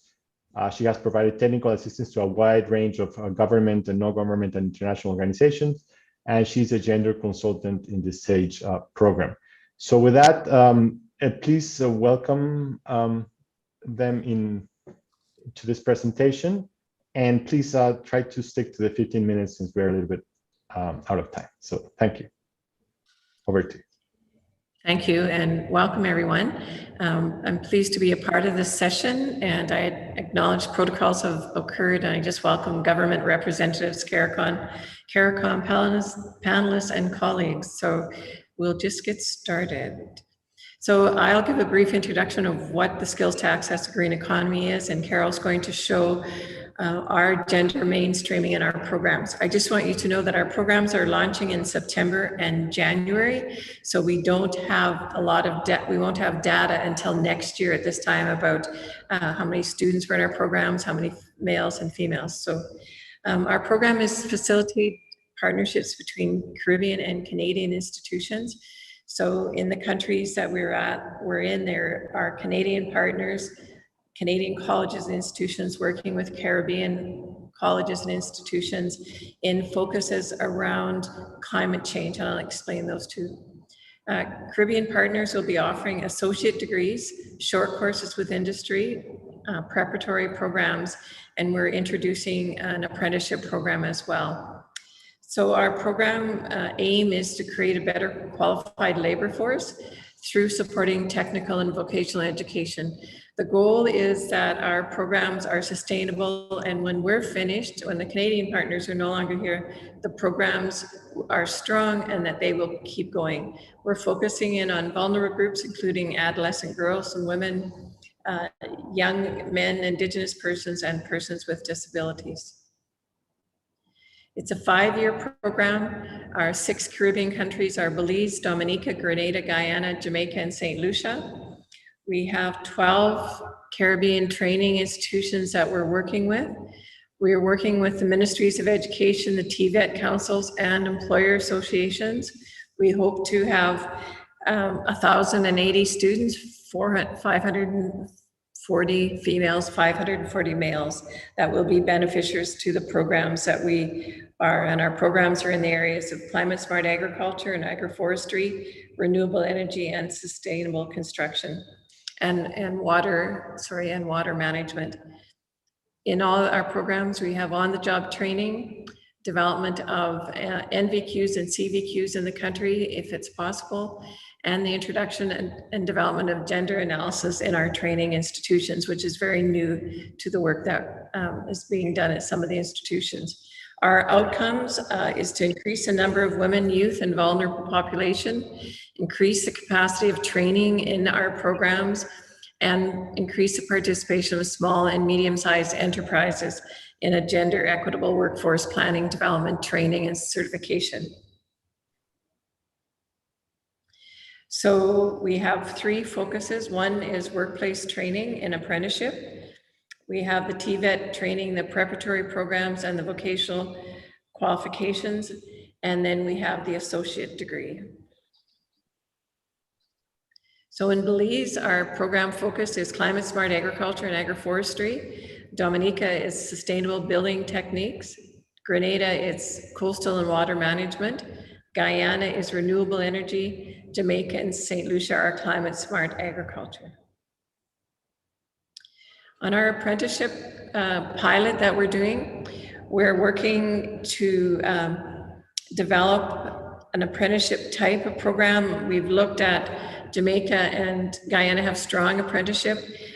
Our other countries do not have strong apprenticeship at this time. So we're piloting a program in Dominica. We're calling it a pre-apprenticeship. We're working with an employer and to do a pilot to get more youth involved in or interested in construction. In Grenada, it's construction as well, and it will be workers from a broad range of areas, because there was some discussion that we have lots of workers in the industry that need to upskill, and could they be part of an apprenticeship program? So we're kind of looking at the 2 different types of programs. Across all our programs, we have a gender focus. We are working to increase female participation across the board in our programs.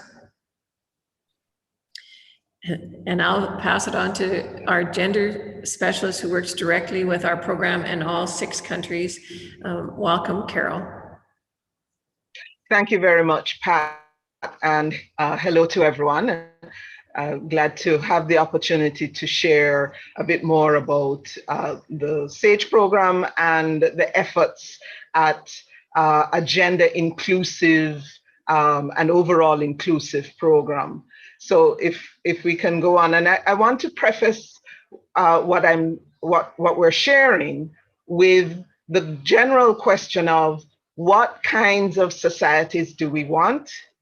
How well and how quickly do we want those societies to develop?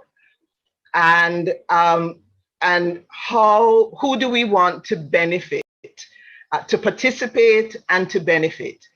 So if we ask ourselves these questions as policymakers, as program developers, etc., and we answer them, it's hardly likely that we're going to say, well, we don't want to include certain groups or that we don't want everyone to have an equal opportunity to participate and to benefit in an equitable way. So this is the essential conversation that we're having. So amongst the things that in the SAGE project that we have undertaken up to this point in terms of our key objectives and our activities, the institutions have been encouraged to complete situational needs assessments, to look at their institutions, their organizations, their programs, to identify gender equality strategies, but first of all, to identify the gender situation and to identify who is there, who is left out, what groups are represented, are they represented equitably? If not, what are the barriers to their inclusion? So to do that assessment and to identify gender equality strategies and tools, those that are in place, and also where there are gaps, what might be needed. And then we have identified key global and local gender equality issues, because of course all our countries operate within national contexts, regional contexts, and global contexts.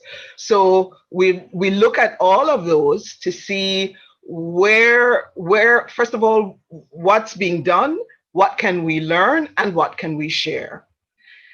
We have created gender focal points, and in fact, the institutions have created gender focal points within their institution, because the question always becomes, when we've made decisions about what we will do, then who will do it? How will it get done? Who will be the vision carrier in the institution to ensure that the institution actually stays on track with achieving the outcomes it wants? We've contributed to the implementation and tracking of SAGE's gender equality strategy. So we do that collectively. Obviously, as consultant, that's my role, but every actor in the program has a role in monitoring and evaluation of progress. And obviously, there is the reporting element. So some of the key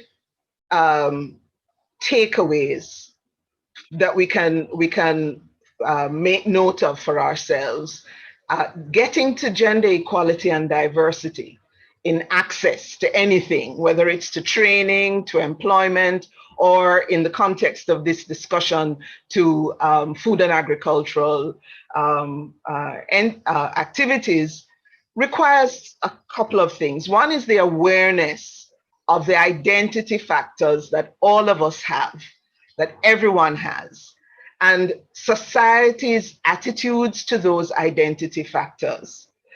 Society's attitudes and stereotypes about different groups of people, our abilities, our perceived social status, the expectations about our roles and responsibilities. Now, all of those identity issues and society's attitudes to those identities will impact if and how people come to programs, if and how they can participate, and if and how they will benefit ultimately. We also have to bear in mind that data, and evidence is, has to be our mantra. So the data on the situation is important. Who are the people we're targeting? What is their situation? How are they currently situated in the society, in the economy, in their communities, in the industry that we have in mind? And what do we need to do to engineer a transformation in their situation? And then equality and equity are action words. So positive action is required to reduce and eliminate barriers to equal access and to participation. So eliminating barriers doesn't just happen. We actually have to take action. So I want to pause and just share a very short video which Global Affairs Canada has developed, which just very quickly presents how different identities affect how people participate in their societies. So let's take a look and listen. We've all heard it. You can't really understand another person's experience until you've walked a mile in their shoes. Shoes aren't one size fits all, and neither are policies, programs, and services. That's what Gender-Based Analysis Plus, or GBA Plus, is all about. So how does it work? Doing a gender-based analysis means gathering information on how different groups of people may experience the same situation differently. This is your chance to identify risks and opportunities as you design your initiative and create appropriate mitigation strategies. Let's start at the beginning. What makes you who you are? Is it your age? Your ethnic background? Where you live?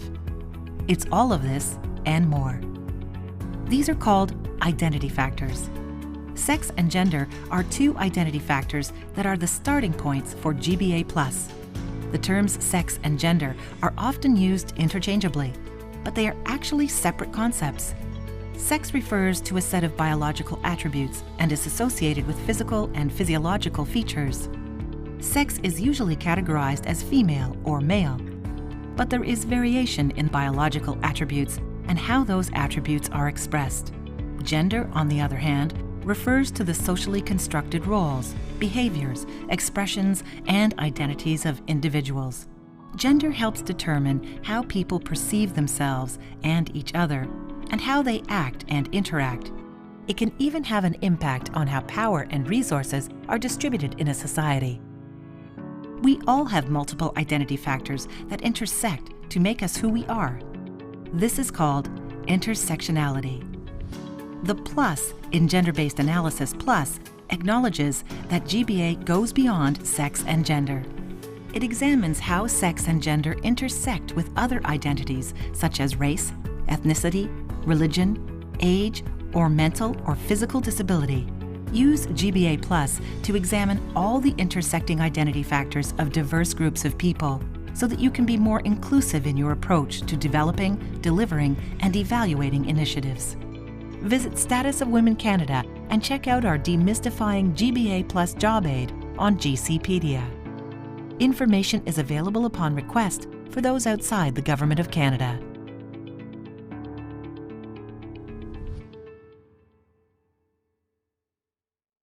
So it's not a one-size-fits-all proposition. If women and men are in an urban setting, their access to services and information and participation may differ quite considerably from women and men in rural and deep rural settings. So the identity element of I'm a rural person has relevance to how we design programs. We're seeing from the COVID-19 pandemic that we're all in the pandemic, but we're having very different experiences of how it impacts our lives on a daily basis, depending on all sorts of of identity-related factors, class, etc. So it's important, and the SAGE program is making a particular effort to use that gender-based analysis plus framework to analyze who we want to reach and how to reach them, the barriers that they face, and how to mitigate those barriers. So if we just go back one slide, please, Pat. No, there was a slide with the equity and equality. There we go. So we know that in the context of understanding how we get to equity and equality, that these are not neutral concepts, that we have to be conscious of how different groups of people have privilege and what those privileges look like. So education, for example, is a source of privilege that allows us to have greater access than others than others might have. So in the pursuit of equity and equality, part of what we are trying to do in the SAGE program is to say that not every type of intervention is going to serve every group equally. And so we may need different types of interventions. Some may need more support than others to actually get to the same point, to be on equal footing. So for example, in the SAGE program, if we want to succeed in attracting more women to the non-traditional green economy skills that the program is about, institutions that provide the vocational and training and education may have to begin to think about childcare in a way that they hadn't had to before, because the males who dominated or dominate particular kinds of skills, that issue never arose because they would have had, given the traditional roles of women, they would have had that support system in their community and in their household if they were parents. Now, to get women to come into the program, what will serve as their support system for childcare has to become a question for the provider. And so looking at how one responds in order to make for a more equal playing field means that sometimes those provisions are greater than the provisions made for another group. Okay, so let's go on then. So one of the things that we have done in the program is to develop a toolkit for use by the implementing actors and agencies. And so the toolkit provides a 10-step framework for mainstreaming gender equality and diversity and inclusion beyond gender. So beyond gender to include opening up space for persons who live with disabilities, beyond gender to include opening up the space for indigenous communities where those exist, and so on. So the 10-step, if we could go to that slide, please, Pat. Well, let's pause here since we're here. So how do we advance, sorry, Pat, to do this? If we just flip back one slide, advancing the cause. Is it going back? So the advancing the cause slide is not visible to me. Oh, so it's visible to me. So does anybody else see it? There we are. Great, thank you. So advancing the cause means that, first of all of us as development actors are challenged to listen, to create space for diverse views and experiences to come through and to be expressed. In implementation, finding the allies within our institutions, within the programs, within communities is really key. That's we're finding that in implementing SAGE. Getting leaders involved is crucial, and that doesn't just mean leaders at the highest level of our organizations. It also means the leaders in institutions and the leaders on the ground and the groups that we're trying to interact with. Finding the supportive people and making sure to monitor, because without the feedback loops, we really have no way of knowing how well things are working. And obviously, one of the things we forget to do when in the trenches of trying to make a difference is just celebrating the successes, the big ones and the little ones, the incremental movements towards the ultimate goal. So moving on, with these attitudes, with this approach, we've developed the toolkit with, as I said, a 10-step implementation strategy.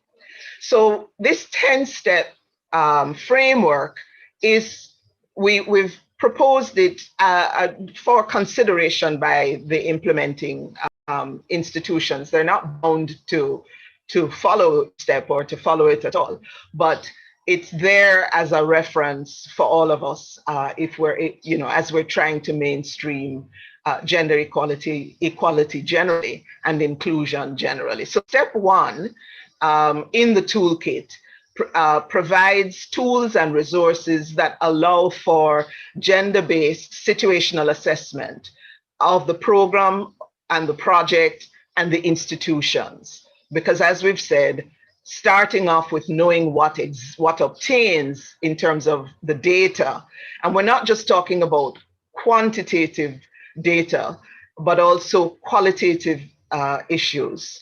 Looking at issues, for example, of the difference in roles that people have and how those roles impact their ability to access.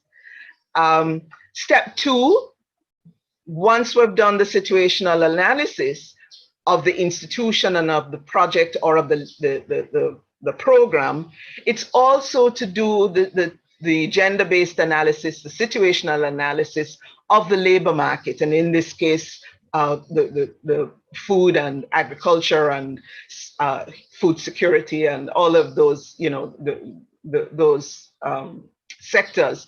So doing the gender-based situational analysis of the labor market in the sector that the program or project is operating in is absolutely crucial. Who is in that labor market? How are they participating in the labor market? What are the existing supports for different groups of people in that labor market? And what are the existing barriers to their entry? Because knowing what the supports are and also what attitudes are there in the labor market to different groups of people participating. In the labor market, there may be no experience of women or men in particular types of occupations. And so if there is no experience, then the labor market's readiness and receptivity to those groups may not be there. And so preliminary work may be needed to get the employers and business owners, etc., sensitized and ready. Step three. Sorry, I know this is an important step. Sorry to jump in. We need to speed up the presentation, please. Thank you. I'm sorry, would you? We need to speed up the presentation, please. Thank you. Okay, got it. Thank you. So as you see, step 4, an action plan, establishing strategic partnerships. At step 6, a marketing campaign, a promotional campaign, because again, we're developing a program, but people have to know that it exists. Strengthening the staff capacity, if there are extension officers, technical support teams, their capacity for working with diverse groups has to be built.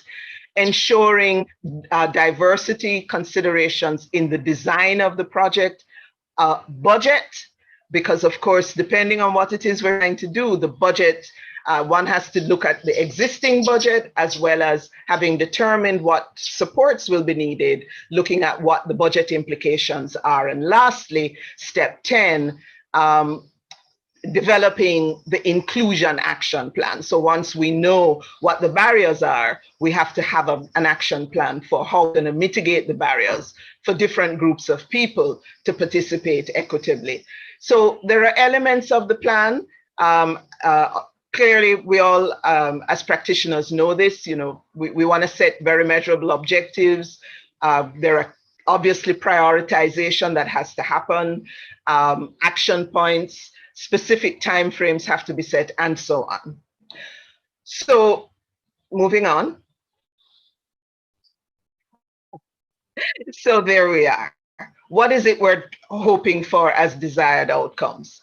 Inclusion, diversity, equity, access, and ultimately, societies in which social justice obtains. And social justice obtains when the majority of people have an equal opportunity and equal access and have agency and capacity to participate. Thank you very much, everyone.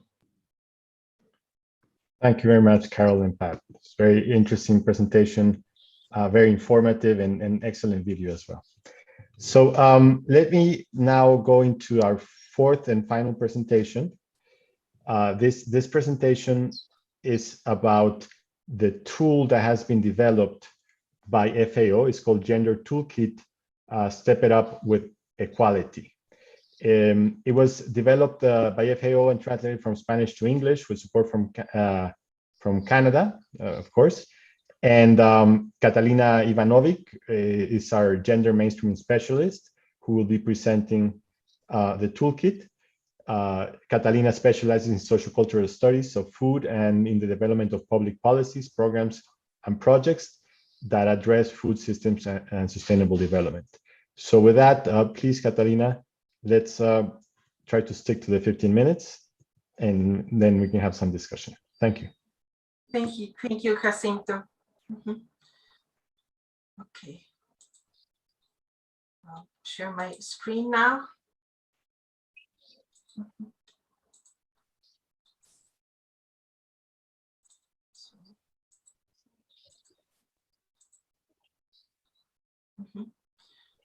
Okay, are you able to see my presentation?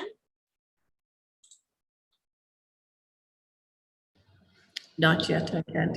Not yet? Okay, let me try again.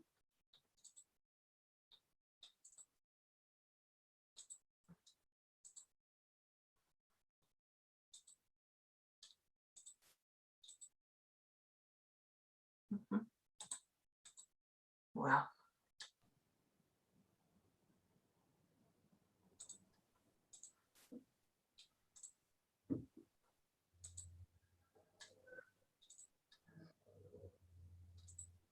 So sorry for that, but having some difficulties with the presentation.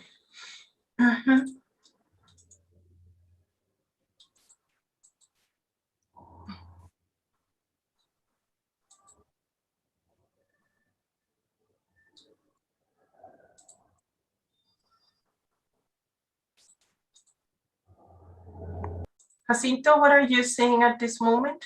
Can you tell me? It says that you're sharing your screen, but I don't see the presentation. Sharing my. Okay, let me try again.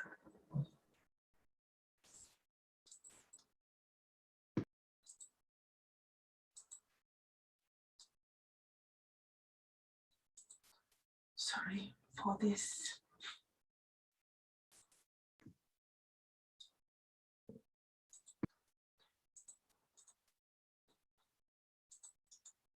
I don't know why I'm not able at this moment to share with you my screen.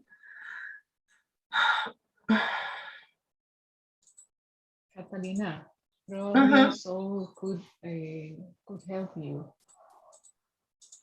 with the presentation. Yes, I don't know why I'm not finding the option to share the screen.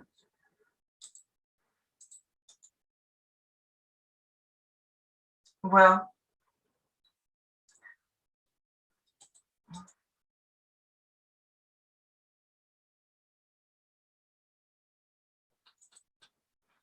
sorry for this.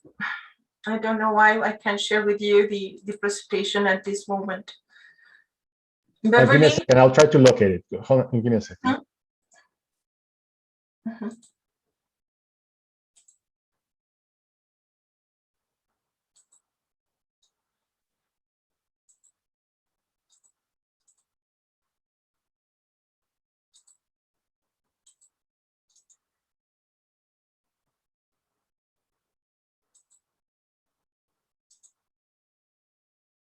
I'll try to share it once again. Please stop sharing and I will share the screen. Okay. Maybe now I tried Now again and something happened differently. There we go. Maybe it is working now. Can you tell me? Yes, please go ahead. Mm-hmm. So I'm sharing properly the screen. Yes, please go ahead. Okay, thank you. Mm-hmm. Well, can you see my full screen now?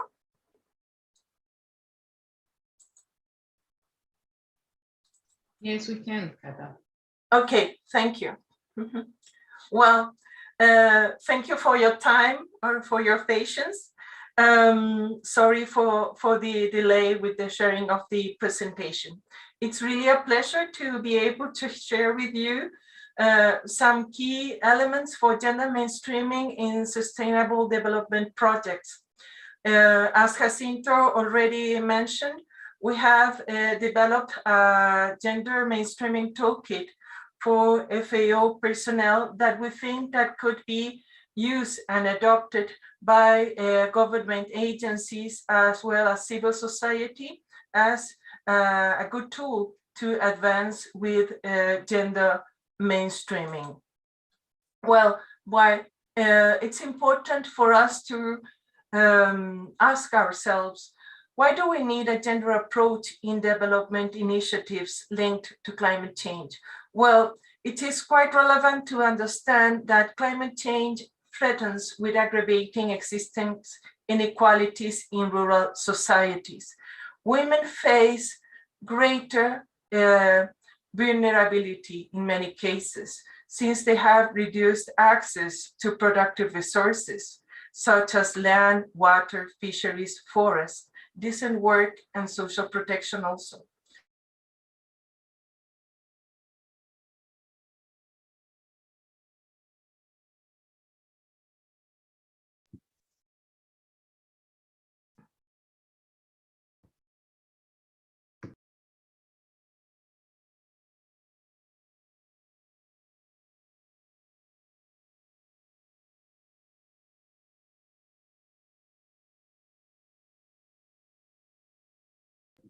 Sorry, I'm not hearing. Is everybody hearing Catalita? No, we can't hear him. Okay, so let me, Catalina, please, let's see if you stop sharing the screen, let me share it and I'll just move the presentation as you tell me, okay?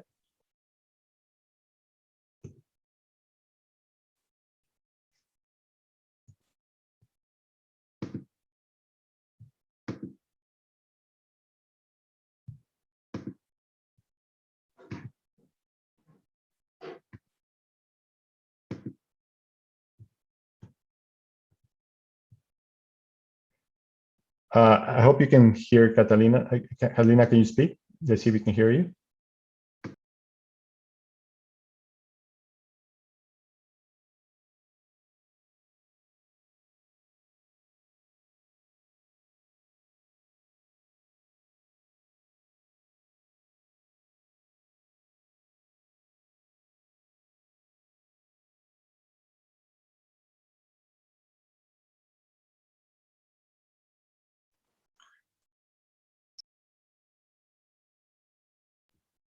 Sorry about this. I think there's some technical difficulties from Catalina's end. Let's give her a couple of minutes to see if she gets the issue solved.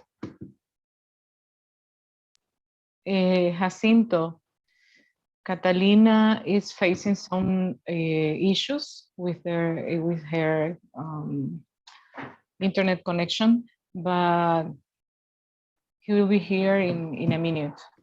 Sorry for that.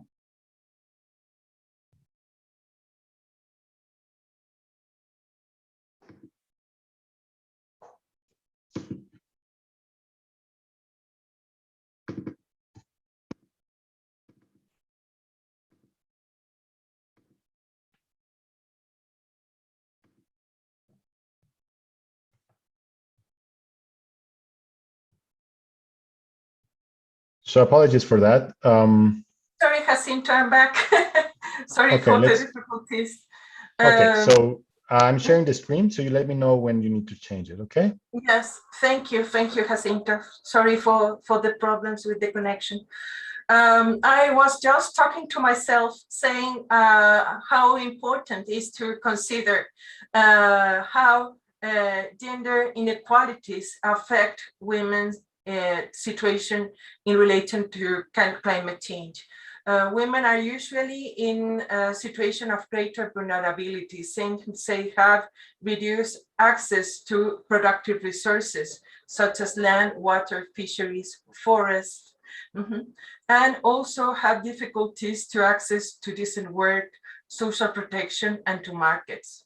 And in many cases, they experience a work overload due to the traditional gender roles that make them the main caregivers in their families and communities. Could you go to the next one, Jacinto? Well, when we talk about climate change impact on women, we must see or understand that women are usually in a situation of greater risk since their duties, their everyday task could be dificulted, particularly by climate change. That happens when we talk about crop failure. Women usually, since they are understood as the main fruit provisioners, could have or face an increased agricultural work. Also, when we talk about water scarcity, women and girls have traditionally duty carrying water to the households, and also this could be difficulted. When we talk about fuel shortage, the same happens. When we review what happens with natural disasters, women face, in these cases, greater incidence of mortality. In the case of conflict, the loss of lives and livelihoods affects particularly women's income and increases gender-based violence. When we talk also about displacement, forced migration increases women's vulnerability. And when we talk about health, it's important to understand that climate change affects their access to healthcare and increases their burden in relation to duties as caregivers. Jacinto, the next one, please. Well, the gender approach helps us to identify the exclusionary roles and models that affect the development of women and men. It's important, this awareness. It's important to have information that help us to take good decisions, to prioritize in an adequate way regarding to women needs and to situation. Also, gender help us to develop strategies for women as they continue to be one of the most disadvantaged groups in terms of access to resources and active participation in decision-making processes. Also, gender is not a thing or an approach that talks only about women. We must involve men in building of more equitable relationships, allowing the advance toward the recognition of care work as a core responsibility for families, communities, and states. The next one, please.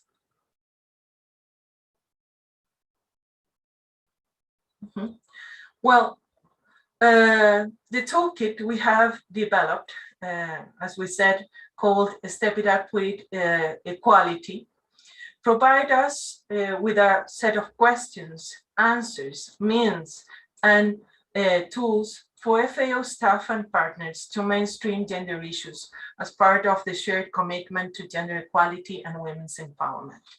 This guide also helps us to review each phase of the project cycle in order to facilitate gender mainstreaming, including a gender mainstreaming checklist that allow us to review easily the adequate introduction of gender approach in the project, an FAO catalog of literature and tools on gender, mechanism for systematization good gender practices, a portfolio of action and examples on gender mainstreaming. And as we already mentioned, it has been translated to English with the support of the Canadian government. The next one, please. So let's review some key elements regarding gender mainstreaming in the project cycle. Next one, please. Well, it's important to understand that gender mainstreaming is a strategy to ensure women's needs and experiences, like those of men, are an integral part of the development, implementation, monitoring, and evaluation of policies and programs in all areas, so that we understand these inequalities and address them with our interventions. Thank you. The next one, please. We're going to review some key elements for each phase of the project cycle. All 6 of them. Jacinto also. The next one, please. When we are in the phase of the identification, we must conduct a diagnosis, a gender diagnosis that allows us to identify and recognize the triple role of women as persons that have reproductive, productive, and community duties, and that their roles have been constructed or understood socially in a different way from the ones of men. So we must also understand how these roles affect the way in which women participate in work, have the capacity to become entrepreneurs and empower themselves, or get to a better situation. When we talk about the phase of formulation, it's important to advance on the structure of the problem. Yes, we must talk about result, products, sanctions, and indicator, but we must be able to identify the main gender gaps, and also to decide which one are we going to prioritize within the project. This is a decision that we recommend taking, reviewing our transformative capacities, and also understanding that the gender gaps are related one to another. So we must address them with the understanding of them as a system.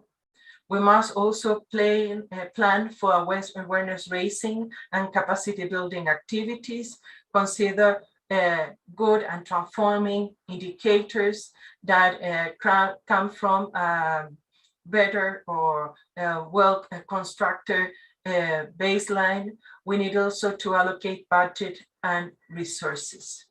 The next one, please.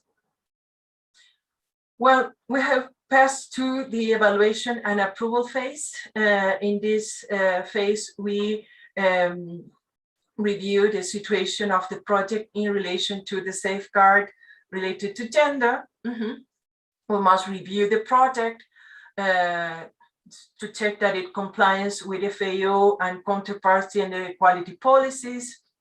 We must evaluate risk and impacts, and that's when the checklist for gender mainstreaming becomes very handy. The next one, please.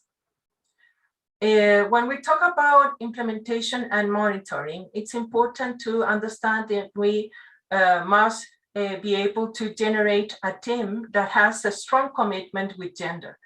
We must be able to sustain that gender approach in the implementation and the monitoring. Developing information disaggregated by sex and analyzing it with a gender perspective, but also being able to introduce changes to the project that would allow it to become more pertinent from especially the inputs of the participatory monitoring. And we, as usual, we must also prepare different project progress reports. When we get to the phase of evaluation, we must identify and measure the effects of the projects on the participants. As we already said, is to measure the impacts or the differences we're generating in people's life. It's important to have good understanding of the initial situation.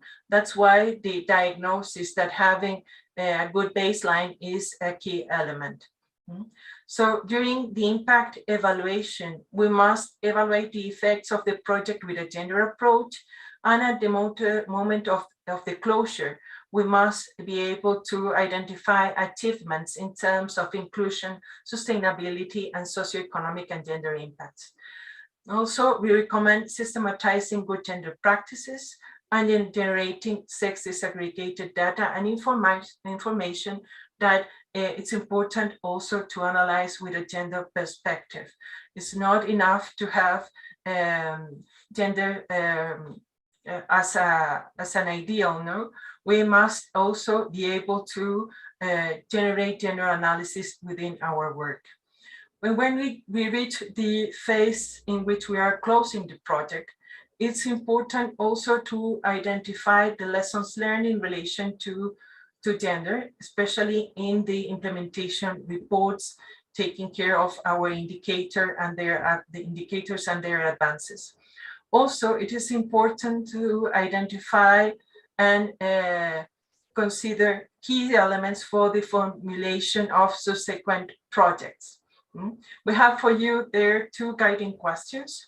Have the project activities addressed the needs and priorities of the stakeholders and beneficiaries as identified at the design stage? And have women and men equally benefited from the results achieved by the intervention? The next one, please.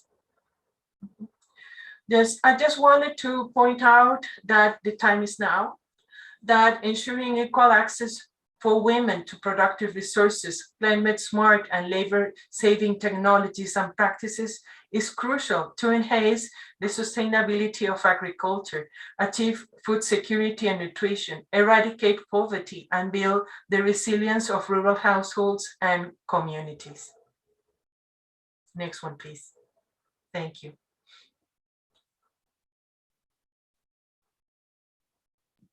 Thank you very much, Catalina. So I'll stop sharing. So this is a very interesting presentation, very interesting toolkit also that has been developed from Latin America and the Caribbean region, and now it's being translated into English for the use of the sub-region.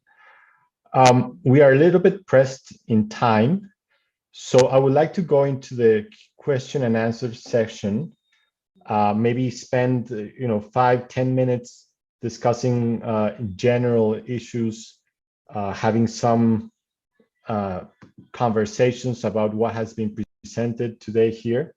And let's start where some questions that were, I would like all of the presenters to be included. So let me see, I have one for Ida.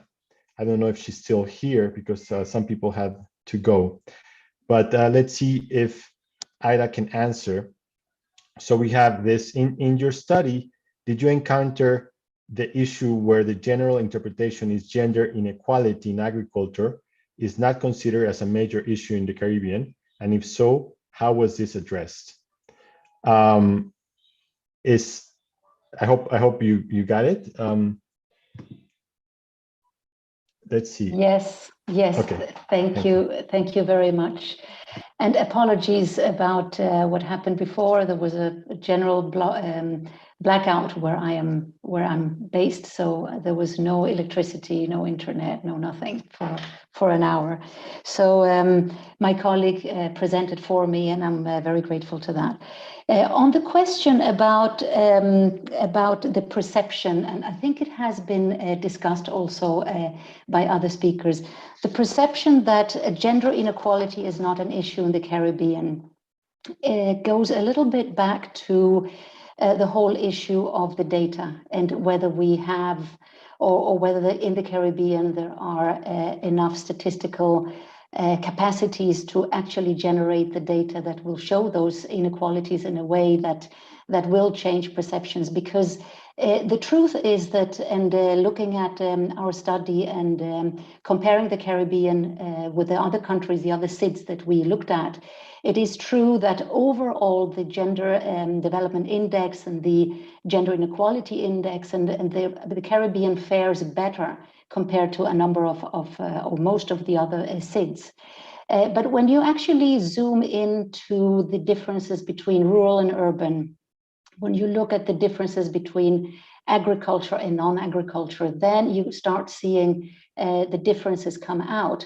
And if you systematize that through better data collection, and that is including collecting data on the informal sector, because as was said in my presentation, but also by others, women are concentrating in the informal sector in agriculture, and they remain invisible, and that invisibility is costing.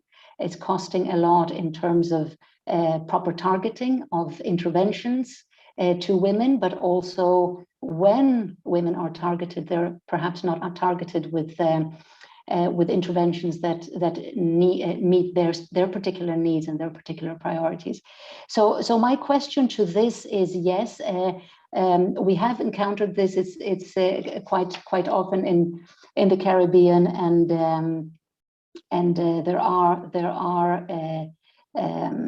there are issues to be. So the response is strengthen the statistical capacities, data collection and disaggregate that data, disaggregate by gender, by sector, by subsector, by urban, rural in the countries where those differences are big, because some small islands, maybe, the differentiation is a bit more foggy, but this is overall the suggestion.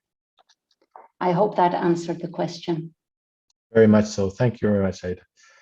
Okay, we have another question that's a bit more general. So there's one, is there a roster of consultants which is available and can be utilized by other UN agencies to hire gender consultants? Maybe, I don't know if Claudia, you want to take this one? No, I prefer that Catalina respond. Thank you. Thank you. Catalina, maybe you can respond to that one. Sorry, Jacinto, having some struggle with my connection. Could you repeat the question? Yes, it's a very general question. If there is any roster for gender consultants that can be used by several UN agencies. Mm-hmm. Well, at this moment, unfortunately, each UN agent has its own roster. But we have realized that this is a difficulty for FAO, for UN Women, UNDP, and we are advancing for a better coordination and a preparation of a better understanding of gender in a common way. And maybe, and that's a good idea, Claudia, we could advance to generate a common UN gender roster. I think that would be quite valuable. Mm-hmm. To have this one UN approach in gender and have several agencies working together towards this aspect. Please go ahead, Claudia. Okay, thank you. Thank you, Jacinto. Thank you for your moderation today. And good afternoon to all of you who have attended this interesting webinar today. As we heard from the speakers, women in Latin America and the Caribbean have unequal access to different productive resources, decent work and commercialization of their products in different markets, a situation that increases their vulnerability to climate change. At the same time, women, especially those of rural origin, have knowledge and skills that allow them to enhance the different resources that their territories offer, reinventing themselves in employment after a socio-natural disaster, for example, articulating communities to find solutions to threats, and they play an active role in caring for biodiversity and the ecosystem in which they and their family live. In this context, in the name of FAO, I would like to recognize the commitment of the Caribbean governments and the organizations to gender equality and its key role in the response to climate change. Colleagues and friends, with these challenges and advances in mind, today's invitation is to continue our efforts to co-build better public policies, programming projects, and strategic alliances in the Caribbean countries that strengthen the productive potential of women and expand their opportunities for economic, social, and political empowerment. I would like to thank again Canadian government and the CARICOM for your participation today and continued support with the goal of women empowerment. Thank you to our speakers for your enlightening presentations and the attendees for your interest and time. It has been a pleasure to share this webinar with you. Thank you and have a nice afternoon. Thank you, Claudia. I was hoping that you would be supporting in the Q&A question, but sorry, I did not introduce you. So let me take the moment to introduce Claudia Brito. Claudia Brito is a policy officer, an expert in gender and social and institutional systems at FAO's Regional Office for Latin America and the Caribbean. So I apologize for that, Claudia, and that confusion. No problem. I very much that's my confusion. I very much would like to thank you for your participation in this, for helping organize this workshop. I would like to thank all of the presenters, Pat, Carol, Catalina, all of the effort spent on this. Ida also, of course, and all of your team. And also thank to the government of Canada for providing the support for this. So thank you very much. I will let you have the final words, Claudia, please. No, thank you. Thank you, Jacinto, and thank you to all the attendees of this webinar, interesting webinar for the region, not only the Caribbean countries, with an important theme with the gender equality in our Latin America and the Caribbean, and the climate change. Thank you to all, and see you again. Thank you. And just not to everyone, the presentations will be shared to all of those who have registered. So thank you very much for your time. I wanted to point out that we're going to share the presentations with the presentation of the speakers through the email in which the attendees got the link to participate. Yes, it's because some people were asking for the presentations, Jacinto. Yes, I have provided the answer through the chat. So I hope everybody has an excellent day and that we keep in touch. I think this is a very important issue for the whole region and of course for the sub-region in the Caribbean. So have an excellent day and let's keep the conversation going. Thank you. Bye-bye. Thank you, colleagues. Bye, everyone.